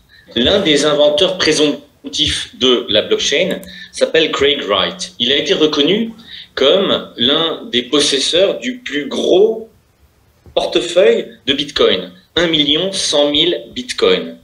Craig Wright, qui est extrêmement contesté, dit qu'il a inventé, et je l'ai invité dans cette conférence, je ne sais pas s'il est là ou pas, j'en ai pas la moindre idée, en tout cas il a été invité, eh bien il a inventé, il prétend avoir inventé la blockchain, comme l'a dit l'un des conférents, premièrement, comme un moyen de paiement, deuxièmement, moyen de paiement décentralisé, sans commission, instantanée, et permettant donc à ceux qui sont démunis, qui n'ont pas de compte en banque, qui n'ont pas la chance d'avoir déjà un compte en banque et une organisation financière, de pouvoir échanger de l'argent sans payer des commissions de change, sans avoir à payer des sommes énormes pour véhiculer d'un point à un autre, envoyer à la famille, ou bien envoyer tout simplement à son entreprise de l'argent. Voilà pourquoi ça a été inventé à l'époque où en 2008, comme l'a dit l'un des conférents, je pense que c'est Monsieur Haro, à une époque on a une crise financière causée non pas par la blockchain, mais par les banques. La blockchain n'existe pas à l'époque. Donc c'est un outil de paiement pour les pays émergents qui n'ont pas de moyens de paiement. Voilà ce qui a été inventé. Aussi, le cher là j'ai un retour de son. L'une des personnes l'un des conférents a parlé notamment du Cambodge, qui a utilisé le riz comme monnaie. Mais c'est exact. Au Cambodge aujourd'hui encore, la monnaie locale n'est pas utilisée. Ils utilisent le dollar. De nombreux pays, comme le Zimbabwe, dans les pays émergents, vont utiliser le dollar parce qu'ils n'utilisent pas leur monnaie locale. Pourquoi la monnaie locale n'est pas utilisée? Parce qu'elle dévalue de plus de 30 ou 40% par an. Donc l'un des critères qui a été énoncé par deux chers tout à l'heure, le critère de réserve de valeur, n'est pas respecté par la monnaie fiat locale. Comment voulez-vous avoir une réserve de valeur si votre travail, récompensé par une monnaie, perd 40% de sa valeur et ensuite vous devez encore payer 30% pour pouvoir l'envoyer dans une monnaie fiat comme l'euro ou le dollar? 7 jours sur 10 vont être consacrés à des pures commissions de change. Voilà ce que les inventeurs, alors on dit Satoshi Nakamoto, personne ne sait qui c'est, en tout cas l'un des membres de ce groupe qu'on appelle Satoshi Nakamoto a voulu inventer un moyen de paiement pour les pays émergents. Et voilà pourquoi aujourd'hui, à nouveau, ces moyens de paiement sont sollicités par les pays émergents. Alors à quoi ça sert? Quel est l'usage de cette blockchain? Il n'y a pas simplement l'aspect monétaire. L'aspect monétaire permet d'envoyer de l'argent sans commission, instantanément, de l'autre côté du monde, avec une réserve de valeur et, ça dépend quelle blockchain, mais sans dévaluer en tout cas, par rapport à des éléments précis. Vous avez également une autre fonction de la blockchain, qui est sa fonction non réinscriptible. Ce n'est pas simplement une monnaie. Vous pouvez aussi utiliser la blockchain pour la digitalisation des originaux électroniques. Et c'est ce que vous avez aujourd'hui avec les NFT, par exemple. La blockchain, c'est un endroit ineffaçable où on va mettre un contrat ou bien un acte de vente, ou bien la preuve d'un terrain, ou bien la preuve d'un recommandé, ou d'une invention, d'une œuvre d'art, de façon ineffaçable. C'est la réponse à une question posée depuis 10 ans, qui est celle de l'original électronique. L'original universel. Un document qu'on va pouvoir sécuriser, signer. Tous les artistes vont pouvoir donner une valeur à leur création, qu'elle soit à partir d'Internet ou à partir d'un ordinateur, ou bien création dans la réalité. Tous les terrains du monde peuvent devenir un cadastre mondial avec une preuve de propriété. Donc la blockchain, c'est avant tout un procédé non réinscriptible. Donc ça permet d'accompagner la réforme des États, la digitalisation des gouvernements, et toutes les fonctions permettant de donner au rapport entre le citoyen et l'administration une preuve qui ne peut pas être effacée. Voilà donc le deuxième intérêt, je pense, de la blockchain, c'est de résoudre la notion d'original électronique.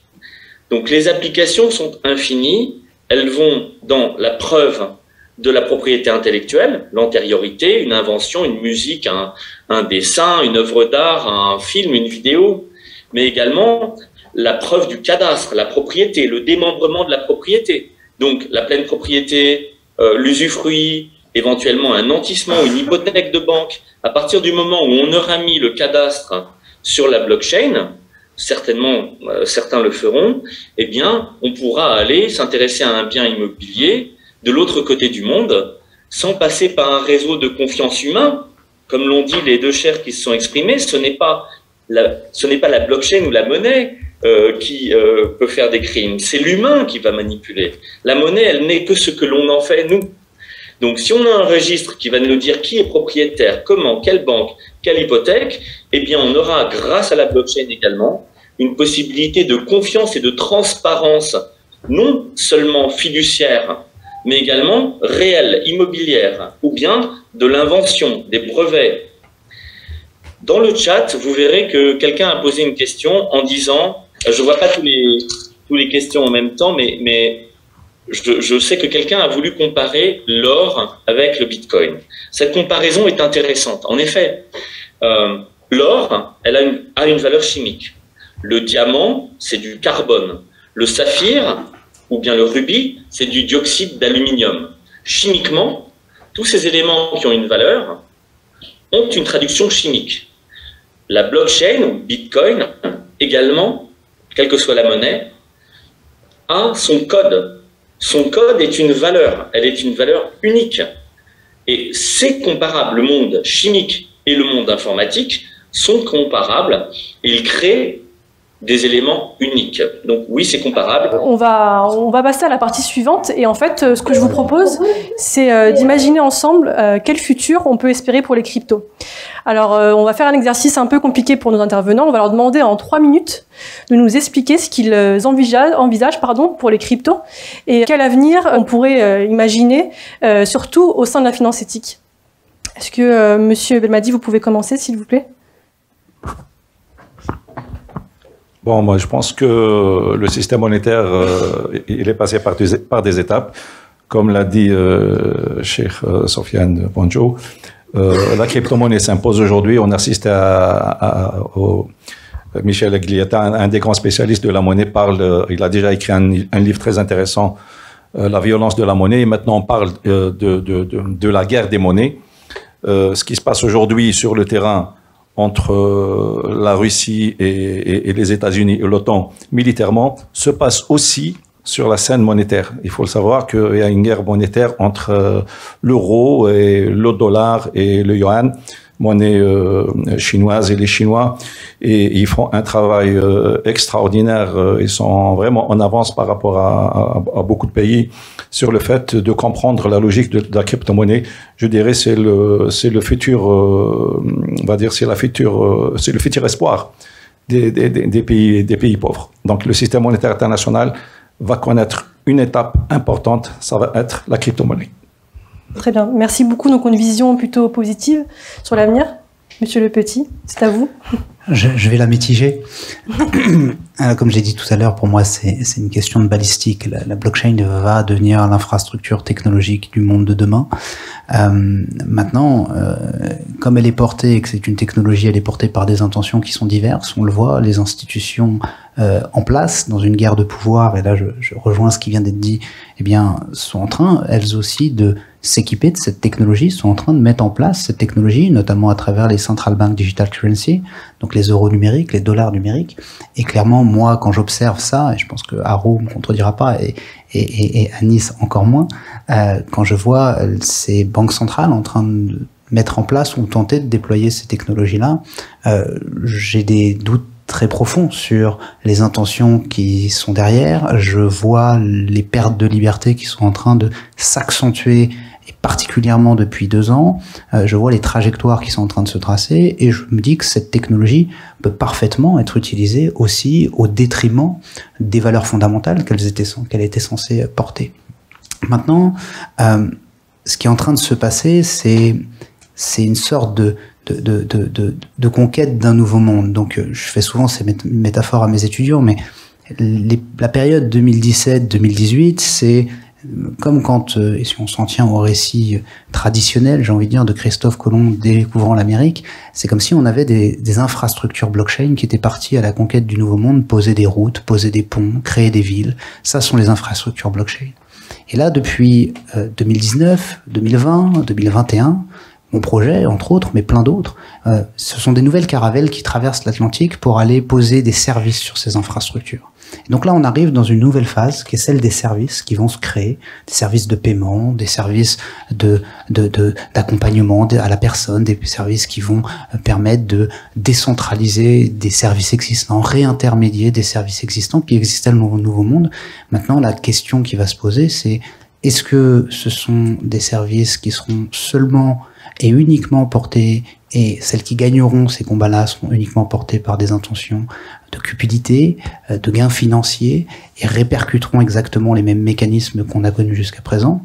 Ou est-ce qu'au contraire, on aura des nouveaux services qui seront plus vertueux, plus éthiques, plus transparents, et qui permettront d'avoir une sorte de nouveau monde, mais beaucoup plus résilient et beaucoup plus efficace pour servir à la fois soi-même, l'autre et la planète? Voilà. Moi, sur cette thématique, ce qui est clair, c'est qu'il y a un outil technologique qui a émergé très clairement et qui s'installe très clairement. Sur l'écosystème crypto à proprement dit, à titre personnel, je trouve que par rapport aux promesses initiales, ça devient un peu trop un jeu qui s'inscrit pleinement un peu dans une forme de déviance, enfin de dérive de la civilisation mondiale, même qu'on connaît aujourd'hui. Mais ça va créer un système ouvert, et ça crée un système ouvert des systèmes monétaires. Par rapport à la question que vous aviez posée tout à l'heure sur les pays dits émergents, je voulais juste faire une mise en perspective par rapport à la dernière question. C'est-à-dire que vous avez un pays comme l'Irak qui, dans les années 90, avec Saddam Hussein, décide de créer une monnaie adossée sur l'or. Il s'est passé ce qui s'est passé. Vous avez un pays comme la Libye, Kadhafi, qui trouve un accord avec Dominique Strauss-Kahn pour créer une monnaie adossée sur l'ensemble de la zone Afrique, en tout cas un début de projet sur l'or et les richesses de l'Afrique. Et vous savez aussi ce qui s'est passé pour l'un et pour l'autre. Et ensuite, vous avez un pays en 2015 qui décide de créer une monnaie adossée sur des ressources naturelles, le Venezuela, et vous savez aussi ce qui s'est passé. Donc, aujourd'hui, il y a un écosystème viral des blockchains qui permet de créer des technologies et de viraliser une concurrence. Ce qui sera fait de cette concurrence, c'est très divers. Et moi, à titre personnel, je pense qu'il ne faut pas sous-estimer la capacité de l'ordre de haut de bilan de faire des belles choses. Aujourd'hui, il est très contesté, cet ordre. Mais cet ordre, c'est celui qui a fait dans l'histoire le pire et le mieux. C'est la fin de l'esclavage, mais c'est aussi l'esclavage. C'est le nazisme, mais aussi la fin du nazisme. C'est la colonisation et c'est la décolonisation. Et donc il ne faut pas sous-estimer, je dirais, dans la pyramide de gestion de notre monde, la capacité, je dirais, de certaines forces à s'inscrire dans des logiques éthiques. Et paradoxalement, j'ai tendance à croire que l'écosystème crypto a mis en place un certain nombre de technologies qui seront créées dans un monde ouvert monétaire à des fins plutôt positives, bien que pas idéales, bien entendu, quoi. Enfin, peut-être pas idéal au sens où la vie n'est pas toujours un long fleuve tranquille, quoi qu'il en soit. Voilà. Si je peux me permettre, Monsieur Lagenève, on va conclure par vous. Donc, je vais m'adresser à Monsieur Nataf, s'il m'entend. Pouvez-vous nous dire quel avenir vous imaginez pour les crypto-monnaies et les crypto-actifs de manière générale? Oui, je vais vous parler plus précisément de l'Afrique. Ça a été brillamment dit par le conférent juste avant. À chaque fois qu'un projet a été créé pour mettre fin à la dominance et au monopole du prince sur la monnaie, le prince lui seul pouvant battre monnaie depuis l'aube des temps, à chaque fois ça s'est extrêmement mal terminé, comme l'a décrit la personne qui a pris la parole juste avant moi. Je pense que on est dans un autre temps maintenant. Comme l'a dit l'un des chers, la blockchain est là, elle a été adoptée, elle est plus vraiment contournable. Oui, effectivement, il faut pas sous-estimer la pyramide et la faculté des hauts de bilan à se réapproprier en créant des monnaies digitales, gouvernementales. Mais ça fait pas illusion. Tout le monde, maintenant, plus d'1 milliard de personnes ont un bout de Bitcoin, quelques Satoshi. Donc je pense qu'on est dans une autre phase. Et aujourd'hui, la blockchain est intéressante également pour les créanciers des États. Quand une organisation ou une banque mondiale, il a parlé de DSK, quand une banque veut prêter de l'argent à un État, elle a intérêt, cette banque mondiale, elle a intérêt à pouvoir tracer comment cet argent est utilisé. Des banquiers centraux vous diront, et vous disent certainement, pouvoir tracer l'argent qui est prêté aux États et qu'il ne soit pas utilisé à d'autres fins que celles d'aider les populations. C'est valable dans tous les pays, pas simplement du continent africain, mais tous les pays émergents. Donc la blockchain est une solution à long terme. Je pense qu'elle finira, personnellement, je pense qu'elle finira par être adoptée. S'agissant du futur de la blockchain et par rapport au sujet qui est la finance islamique, il faut préciser également que on est passé d'un concept de proof of work au concept de proof of stake, où il y avait des intérêts, et maintenant on est passé à un autre concept où on n'a plus ces intérêts qui sont incompatibles avec la finance islamique. Donc la blockchain telle qu'elle peut être utilisée aujourd'hui ne me semble pas au plan technique aller à l'encontre des principes directeurs ou des 5 principes fondamentaux de la finance islamique. Mais il faut interroger les experts qui sont là. Voilà. Voilà pour le futur de la blockchain. Merci beaucoup, Monsieur Nataf. Monsieur Manjou, est-ce que vous pouvez nous en dire plus? Pour moi, je vous ai dit tout à l'heure que l'évolution de la monnaie, c'est quelque chose de très recherché en islam, et même, bien sûr, au point de vue d'histoire. C'est une évolution. Et prenez le point que M. David a mentionné tout à l'heure, la crypto-monnaie a une valeur numérique, les codes, par rapport à l'or et l'argent qui a une valeur chimique. Juste pour vous donner une idée de ce qui se passe dans la pratique, on est en train d'investir dans les actions. Qu'est-ce que c'est que les actions au point de vue légal? C'est un papier. Ce qu'on écrit dans ce papier qui a de valeur, ce n'est pas le papier ou le document électronique. C'est logique. Ce qu'on écrit dedans, et les juristes ont dit qu'on peut accepter les actions pour investir. Bien sûr, il y en a des critères pour investir. Pour les tokens, les actifs, ce sera la même chose. Le même, ce qu'on appelle le qiyas. Ça va se développer plus. Lorsqu'on va comprendre plus l'évolution, qu'est-ce que c'est, qu'est-ce qui se passe, les ulémas vont comprendre plus et vous allez voir que ce sera la même chose. Qu'ils vont donner le fatawa dans le futur qu'on va accepter des actifs et bien sûr comme la monnaie. Ça, c'est mon point de vue. Je peux faire des erreurs, mais moi, je crois personnellement que au point de vue coutume, le rôle fait khas, pour le moment, ça tient debout. Le rôle fait ram, c'est-à-dire la coutume monétaire nationale, pour le moment, on a des différents points de vue. Mais ça va venir, à mon avis. Je partage le point de vue des participants sur ce sujet et il faut être très actif. Si vous permettez 1 minute en plus, si vous voyez 100 ans de cela, les gens ne voulaient pas s'en servir de l'horloge ou la montre pour faire la prière. Ils voulaient absolument déterminer le temps de la prière à travers le mouvement du soleil. De nos jours, personne ne suit cette façon. On va suivre l'heure d'après votre montre et votre horloge. C'est une question de compréhension. Merci. Merci beaucoup, Monsieur Manjou. Monsieur Haro, vous nous entendez? L'avenir des cryptos, je pense que évidemment il y aura adoption. Ça me semble évident d'un point de vue technologique et sur plein d'utilisations. Maintenant, je pense qu'il faut pas être très naïf non plus si on prend le cadre de la finance. Le pouvoir de créer de l'argent, c'est le 5e pouvoir, exécutif, législatif, judiciaire, le pouvoir des médias, et le plus puissant d'entre eux, c'est le pouvoir monétaire, celui de battre monnaie. Et je ne pense pas que les personnes qui actuellement ont ce pouvoir, le pouvoir de battre monnaie, vont entre guillemets se laisser faire. Contrairement à ce que j'ai entendu, les monnaies numériques de banque centrale ne sont absolument pas adossés à une technologie que j'appellerais la blockchain.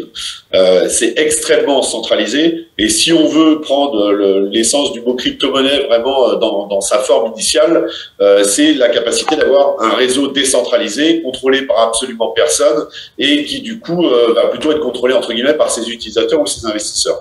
Les monnaies numériques de banque centrale sont à l'opposé total de ce qu'est une crypto-monnaie.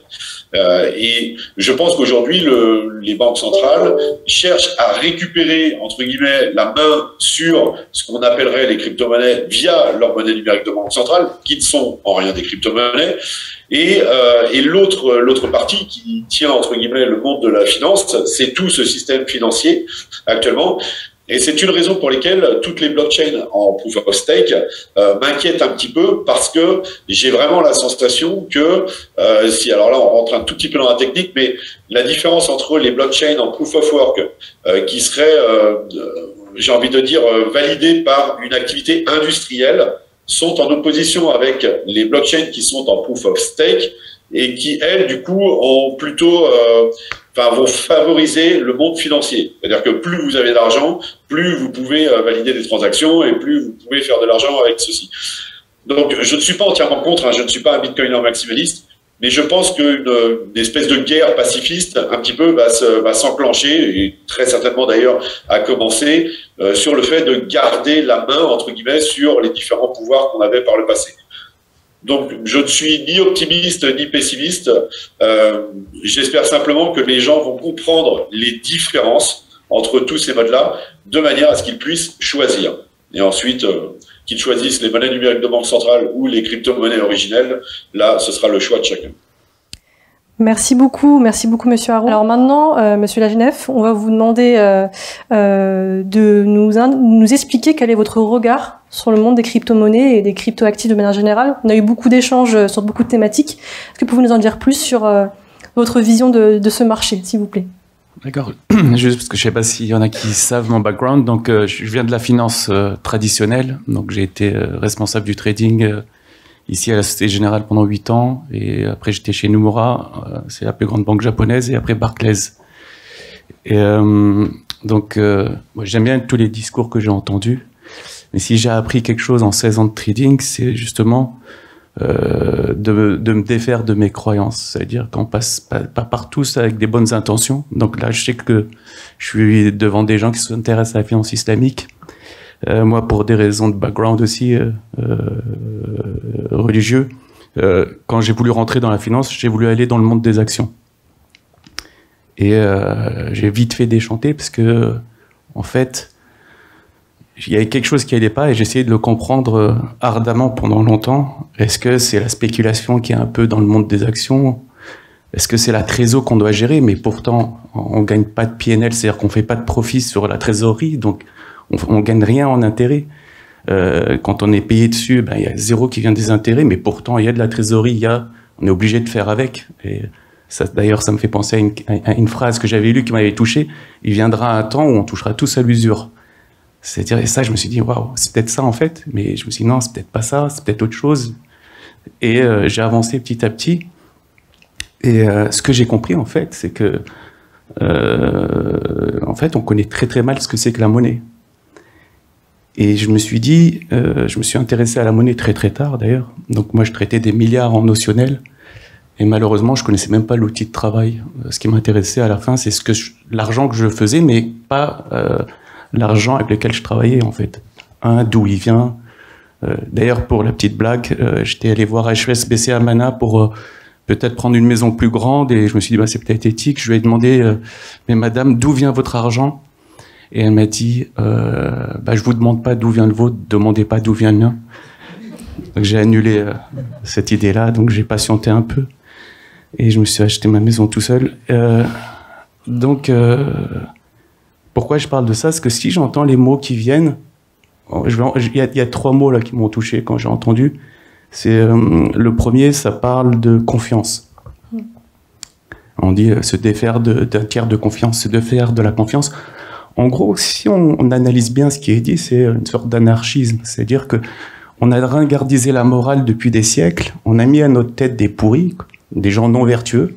Et ce qu'on voudrait faire, comme c'est des arnaqueurs, c'est se défaire d'eux. Et non pas de se dire, mais comment on va pouvoir réintroduire la morale pour se faire confiance. Et ça ramène à un deuxième sujet que j'ai entendu tout le temps, donc c'est la confiance.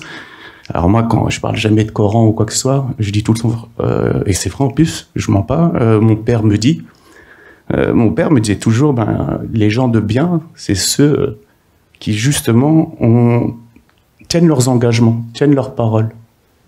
Et aussi, je sais pas si vous connaissez ce mot qui est confiance et qui est très dur à traduire en français, d'ailleurs je le traduirai par confiance. Mais moi, quand ma maman me donnait de l'argent dans la main et que je devais l'emmener chez ma tante au bled, elle disait Amana. Et Amana, ça veut dire tu touches pas, quoi. Et je pense que on doit reconstruire sur ça, parce que si on pense que c'est un outil comme le Bitcoin ou comme les cryptos qui justement vont nous sauver la vie, on se met le doigt dans l'œil. C'est pas vrai, c'est pas possible. Ce sont des outils qui peuvent nous aider. Je peux dire un peu après pourquoi je pense qu'ils vont nous aider, mais ce sont que des outils, ils doivent rester à leur place. C'est à nous de construire justement ces réseaux de confiance et de faire en sorte de comprendre pourquoi il y a eu la faillite de la confiance et pourquoi justement on a perdu notre destin à tous. Je vais donner un autre exemple qui m'a vraiment fâché, c'est quand j'ai su comment le pays de mes parents a été colonisé. Ça m'a tué. Je dis ah ouais, c'est ça. Donc moi j'ai toujours cru que des méchants sont venus avec des armes prendre le pouvoir, mais non, ils sont venus par la dette, par la domination, par la dette. Et là je me dis mais c'est incroyable en fait. On a construit une économie qui est fondée sur la dette, mais que dit l'islam de la dette? Donc vous qui vous intéressez à la finance islamique, que dit l'islam sur la dette? Moi je sais juste que j'ai entendu encore de mon père que le prophète voulait pas faire la prière sur quelqu'un qui avait 3 dinars de dette, 3 pièces d'or de dette. Donc on construit tout sur la dette. Et c'est pour ça que moi j'ai un problème aussi avec la finance islamique, j'ai l'impression que c'est 2 termes qui sont antinomiques. C'est-à-dire que finance, quand on regarde Perlevad qui donne la définition de la finance, il dit que la finance, c'est l'origination de la dette, la circulation de la dette, l'achat de la dette, la vente de la dette. Et je me dis, mais alors on a construit toute cette économie autour de la dette, alors que, en fait, la dette en islam, c'est quelque chose de dernier recours, en fait. C'est tellement de dernier recours que limite, il faut pardonner la dette. Moi, je pardonnerai la dette, mais pas à quelqu'un qui s'est endetté pour acheter un écran plat, quoi. Alors que notre économie repose sur ça. Donc, il y a quelque chose de bien dans la dette, et il faut comprendre pourquoi il y a quelque chose de bien. En fait, je dis de bien, c'est pas de bien, c'est-à-dire qu'il y a quelque chose de substituable. C'est-à-dire que il y a quelque chose, si de nos jours on est dans la dette, justement, c'est mon problème, moi, avec les cryptos. C'est un autre mot, là, qui revient, c'est l'histoire de... On a parlé d'or tout à l'heure. Et que, en fait, qu'est-ce qui s'est passé avec l'or? C'est que donc les anthropologues sont à peu près d'accord pour dire qu'il y avait un moment un système qui n'était pas fondé sur la monnaie telle qu'on la connaît de nos jours, mais sur la dette. Et c'est pas vraiment de la dette, moi je dirais c'est juste sur la confiance, c'est-à-dire prendre la marchandise, quand toi tu auras de quoi me payer, tu me ramèneras ce que tu auras à me payer. Donc tout est fondé sur la dette et on essayait de matérialiser la dette de telle ou telle manière. C'était pas sûr qu'il y avait quelque chose qui soit intrinsèque dans la monnaie. Et donc, quand l'or est arrivé, justement, qu'est-ce qu'il a fait? Il a permis de se libérer de la dette. C'est-à-dire qu'on pouvait acheter au comptant, se libérer de la dette. Et en fait, notre confiance, elle s'est focalisée sur l'or.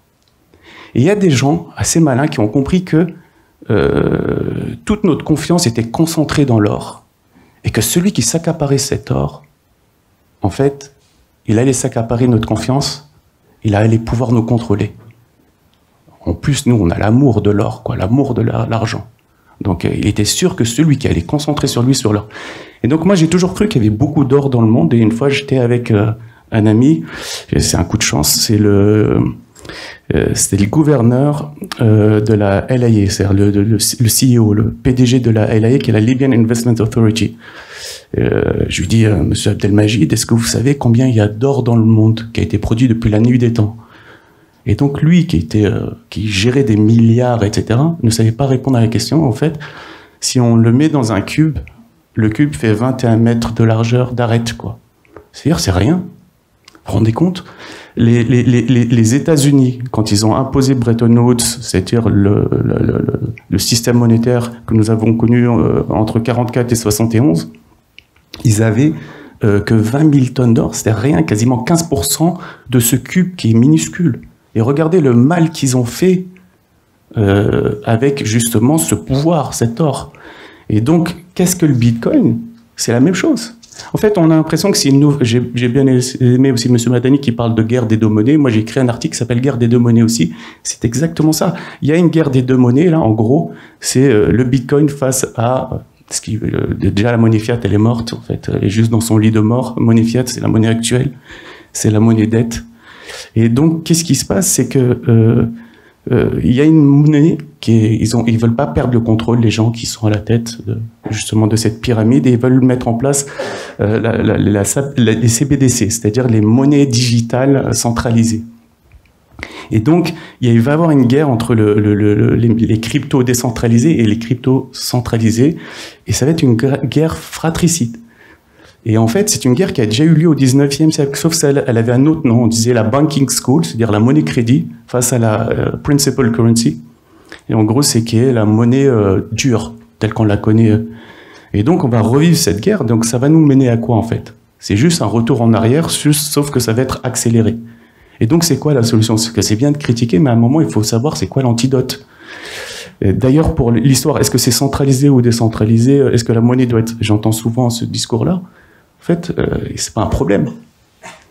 J'ai quelques notions d'arabe, l'amr.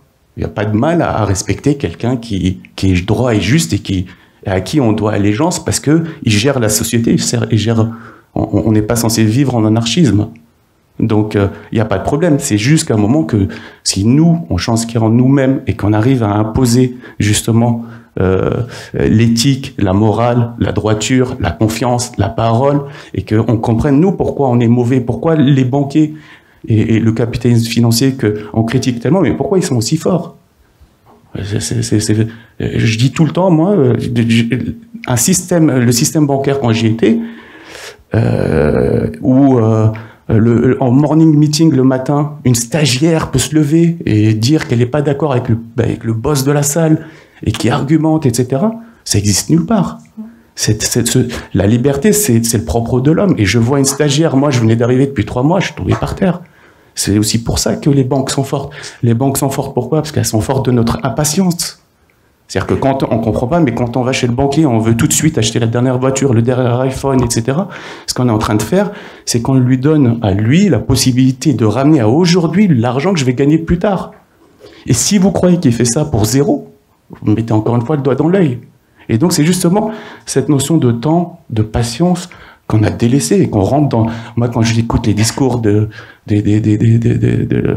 sur l'intérêt, le riba, etc., ils sont à la rue, les mecs. Sérieusement, ils sont à la rue. Revenez à des notions un peu plus élevées, à la notion de temps. Moi, je ramène... pour moi, si quelqu'un veut comprendre c'est quoi l'usure, il revient à cette... c'est pas bien, j'aime pas parler, mais là, comme c'est le finance islamique, mais sort l'asr. Dieu jure par le temps, par le temps. Il dit par le temps. Et à la fin, qui va réussir? C'est les mecs justes et droits, éthiques, et qui sont patients. Et dans la patience, il y a... parce qu'il y a 2 moyens dans la vie de réussir. Moi, j'étais trader, j'ai 2 moyens. Je les ai vus, les bons traders et les bons traders, mais qui sont filous. Il y a ceux qui sont droits et justes, dans ce milieu de merde, quoi. Et il y a les autres. Et en fait, quand on prend des shortcuts, c'est-à-dire quand on prend des raccourcis, on va vite et on se fait de l'oseille vite fait. Mais il manque le goût justement du travail, etc. Et quand on va doucement, on va moins vite. Mais après, là où lui il va vite, il y a une petite exponentielle qui arrive, c'est celle de la patience. En fait, la patience, elle emmagasine en elle l'exponentielle qu'il y a chez les mecs qui font du raccourci. Et un de ces raccourcis, c'est l'usure. C'est le surplus, demander le surplus qui est exponentiel, etc. Et donc, c'est quoi la solution? C'est de dire, si la dette réussit de nos jours, si la monnaie dette réussit, c'est parce qu'elle permet quelque chose. Elle évite la thésaurisation. Et moi, donc toujours quand on dit, les mauvais usuriers, etc., ils nous prennent notre temps de vie, nous prennent notre argent, ils accumulent, ils nous maîtrisent, etc. Il faut comprendre aussi parce que de l'autre côté, il y a des avares, il y a des gens impatients. Et c'est quoi les avares? C'est les thésauriseurs. Et moi, ils me suivent beaucoup, les gens sur le Bitcoin. Donc, je sais pas s'il y en a qui savent, mais j'ai 80 000 followers, je lis tout. Je dois avoir à peu près 10 à 15%, c'est des mecs des bitcoins. Je les ai captés, c'est des avares, pour certains, pas tous. Hein. Quelques-uns, c'est des gros avares, c'est des maximalistes, là, ils sont là. C'est des gripsous, ils ont compris que plus ils gardent leur bitcoin et plus ça va monter. Et donc, c'est quoi le bitcoin? C'est comme l'or, en fait. C'est une monnaie qui, moins tu l'utilises, parce qu'elle est en quantité finie. C'est-à-dire que moins tu l'utilises et plus tu gagnes en pouvoir d'achat. Et là où l'usure, ça accélère le temps, ça fait qu'on vit dans un feu économique, une monnaie qui est thésaurisable, ça crée quoi? Ça crée l'ère glaciale, c'est-à-dire que l'économie glaciale, ça bouge plus. Donc il faut trouver l'antidote. Et c'est quoi l'antidote? Elle est super simple. Alors moi, quand je parle, normalement, je dis la monnaie de Gesell, blablabla, mais c'est pas vrai. La vérité, c'est que c'est l'impôt de purification. Et c'est la zakat. C'est l'antidote au riba. Là où ce qui va tuer le riba, ce qui va tuer la monnaie dette, ce qui va permettre que la monnaie soit une monnaie flux, c'est une monnaie qui circule, ben malheureusement, ou heureusement d'ailleurs, c'est la zakat. Et ce qui est bien avec les monnaies crypto, c'est comme elles sont programmables, c'est-à-dire que créer cette fonte de Gesell sur la monnaie, ça va être possible, c'est-à-dire qu'on est capable, mais après, moi je suis pas religieux, c'est pour ça que je m'en fous un peu, je peux parler. Parce que je parle en mon nom. Et donc, moi, je dis, c'est que, pour moi, c'est une intégrale de Riemann, la zakat. Que tu prennes un temps fixe, tu dis que je regarde tous les ans. Il y en a, ils ont dit, bah, tu peux regarder tous les 6 mois, tous les mois, etc. Des gens me disent, oui, tu triches, tu dis 2,6%, alors que c'est 2,5%. Non. Parce que moi, je regarde sur une année solaire. Je fais 3 calculs, ça fait 2,57%. Je me dis, c'est bon, je mets 2,6, c'est pareil. On va pas changer le monde, tu vois. Mais après, il faut avoir un message humaniste et l'expliquer à tout le monde. Et dire aux gens, bah voilà, comment je vais te l'expliquer, sur 100 €, bah, au-delà d'un certain seuil, bah, dépense ton argent, fais circuler ton argent, parce que c'est ça la monnaie. La monnaie doit circuler comme le sang, il circule dans notre corps. Et si tu veux pas le faire, eh ben, je vais te prendre 1 centime sur 100 € tous les jours de la semaine. Je te laisse tranquille le week-end. Ok? Et ça, c'est rien. C'est quoi? C'est pas énorme. Et les gens vont me dire, oui, mais c'est dégueulasse, etc. Ils se font... J'ai pas trouvé le mot parce que j'avais un mot en tête. Ils se feront de l'inflation tous les ans. Là, ils sont en train de se faire avoir, voilà, se faire avoir de 7,5% d'inflation par an aux États-Unis, de 5% en France officielle. Voilà. Ils se font avoir et ils disent rien. Parce que pourquoi? Parce qu'eux, ils ont toujours 100 € dans leur poche. Ils ont l'impression qu'ils se font pas voler, alors qu'ils se font voler de l'inflation. La zakat, elle est claire. Il n'y a pas de mensonge. On va venir, tu as 100 €, tu vas avoir 97,4 au bout d'une année solaire. Ouais, c'est comme ça. Et tu veux pas être imposé? Ben, investis ton argent dans l'économie, prête-le à ton ami, fais ce que tu veux, mais faire circuler ton argent. Et en fait, c'est ça la clé. Si j'aime bien les cryptos, c'est que d'un certain côté, on peut mettre dans le contrat cette fonte et on s'en fout que l'argent soit dans un paradis fiscal ou un compte à la BNP rue de Rivoli. Cette fonte fonctionnera et elle permettra à la monnaie de circuler. Et à l'économie d'être vertueuse, j'espère. Merci beaucoup. Merci à tous.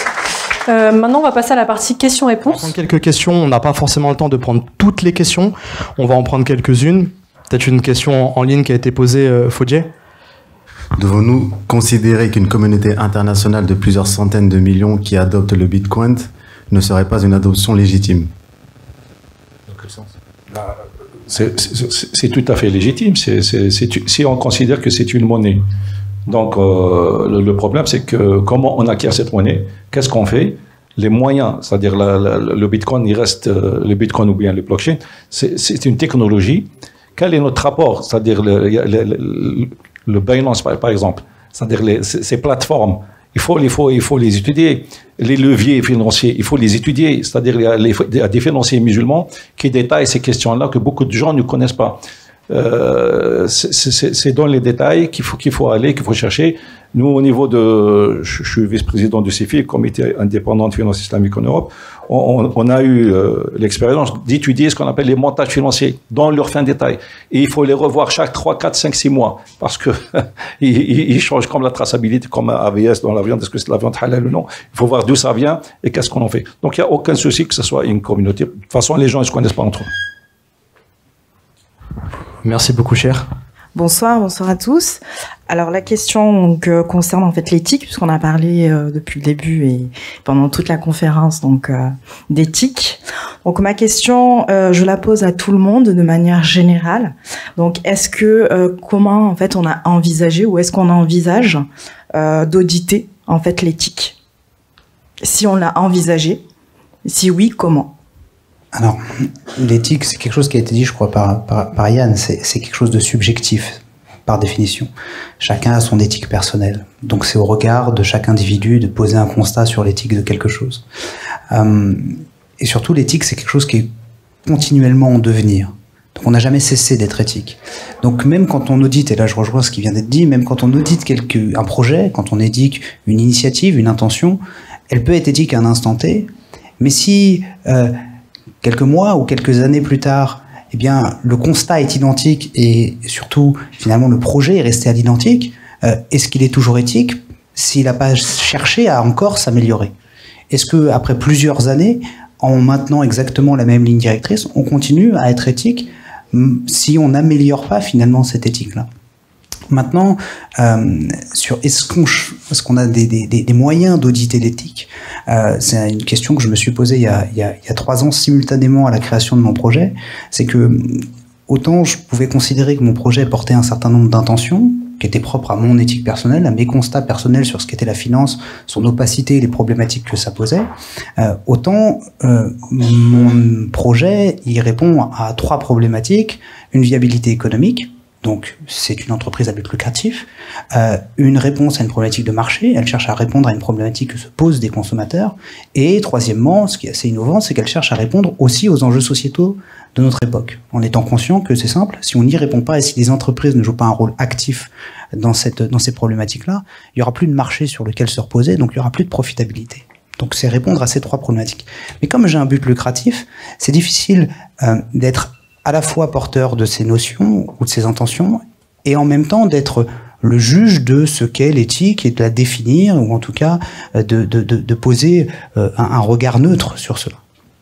Et c'est pour ça que j'ai décidé, avec un certain nombre de mes partenaires qui partagent des convictions similaires, tout en étant en partie en ayant un regard consultatif sur ce qui va être mené, de créer une fondation à Genève qui va avoir pour but justement de venir évaluer pas que les startups, mais toutes les institutions de la finance conventionnelle sur ce qu'on va définir comme étant éthique à un instant T, qui va être modulable, qui va évoluer, d'essayer de décerner des labels, d'évaluer des projets, soutenir des initiatives, et ce, de manière évolutive dans le temps. Je ne sais pas si tu veux ajouter quelque chose, Yann. Peut-être que dans la notion d'auditabilité, il y a une notion de mesure qui est très importante. Elle pose des questions. Ce qui est assez intéressant avec les blockchains, c'est qu'on arrive dans une situation où on peut faire de la mesure de marché sur des choses qui n'étaient pas mesurables au préalable. Mais ça a des aspects positifs et ça a des aspects négatifs parce que ça peut aussi enchaîner sur des notions qui n'étaient pas monétisables auparavant. Dans l'écosystème qu'évoquait d'ailleurs Jérémy, l'Ethical Finance Foundation, il y a un projet Valuecometrics qui s'inscrit dans ce type de logique de valorisation des valeurs ESG directement dans la fonction monétaire, en tout cas à l'horizon. Et c'est un sujet extrêmement délicat parce qu'on peut faire tout et son contraire avec ces sujets-là. Vous pouvez créer de la performance, je dirais, d'amicalité, donc vous allez passer votre temps à essayer d'avoir des amis, à être bien jugé. Et vous pouvez aussi, rentrer dans une forme d'être enchaîné à ce type de sujet. Donc enchaîner la monnaie peut-être, mais sans enchaîner l'homme. Et ça, c'est une vraie question par rapport aux valeurs éthiques. Ouais. Merci beaucoup pour vos retours.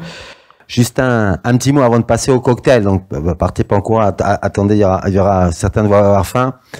Vous avez dû remarquer au début, on a eu des petits problèmes techniques, en fait.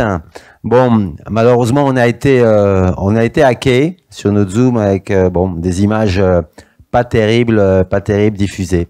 Bon, c'est pas grave, parce que nous, chez Financia, on se bat pour la liberté. En tout cas, pour entamer, la discussion. Voilà, alors après, peut-être que parler de l'éthique plaît pas à tout le monde. Bon, c'est peut-être une possibilité, mais on vit dans un monde varié qui est très différent. En tout cas, nous chez Financia Business School, on se bat toujours pour transmettre des connaissances. Et en tout cas, la finance islamique en fait partie. Et puis ce soir, un thème, c'était la crypto. Et donc, on s'est toujours battu pour ces éléments. Et je pense que même c'est vital et important. Et la finance islamique fait partie de la finance. Donc, je trouverais ça quand même bizarre. En tout cas, chez Financia, on essaie de devenir un temple de la finance. Bon, il y a un article, vous allez voir, Revue Entreprendre, où on parle du HEC de la finance, peut-être, avec un point d'interrogation. En tout cas, ce qui est certain, c'est que je ne sais pas si on est HEC de la finance, mais en tout cas, on essaie d'être celui de la liberté et de la réflexion et de pouvoir en tout cas échanger, qu'on soit d'accord, entre autres pas d'accord, pour tout ça à la fin, nos étudiants ou nos auditeurs, et de pouvoir réfléchir et de créer les cryptos de demain, les monnaies de demain, en tout cas les entreprises de demain. Voilà. Écoutez, ce que je vous souhaite, c'est que si vous souhaitez continuer cette conversation, eh ben, il y a juste le petit buffet à côté, et merci à tous en tout cas, et à bientôt.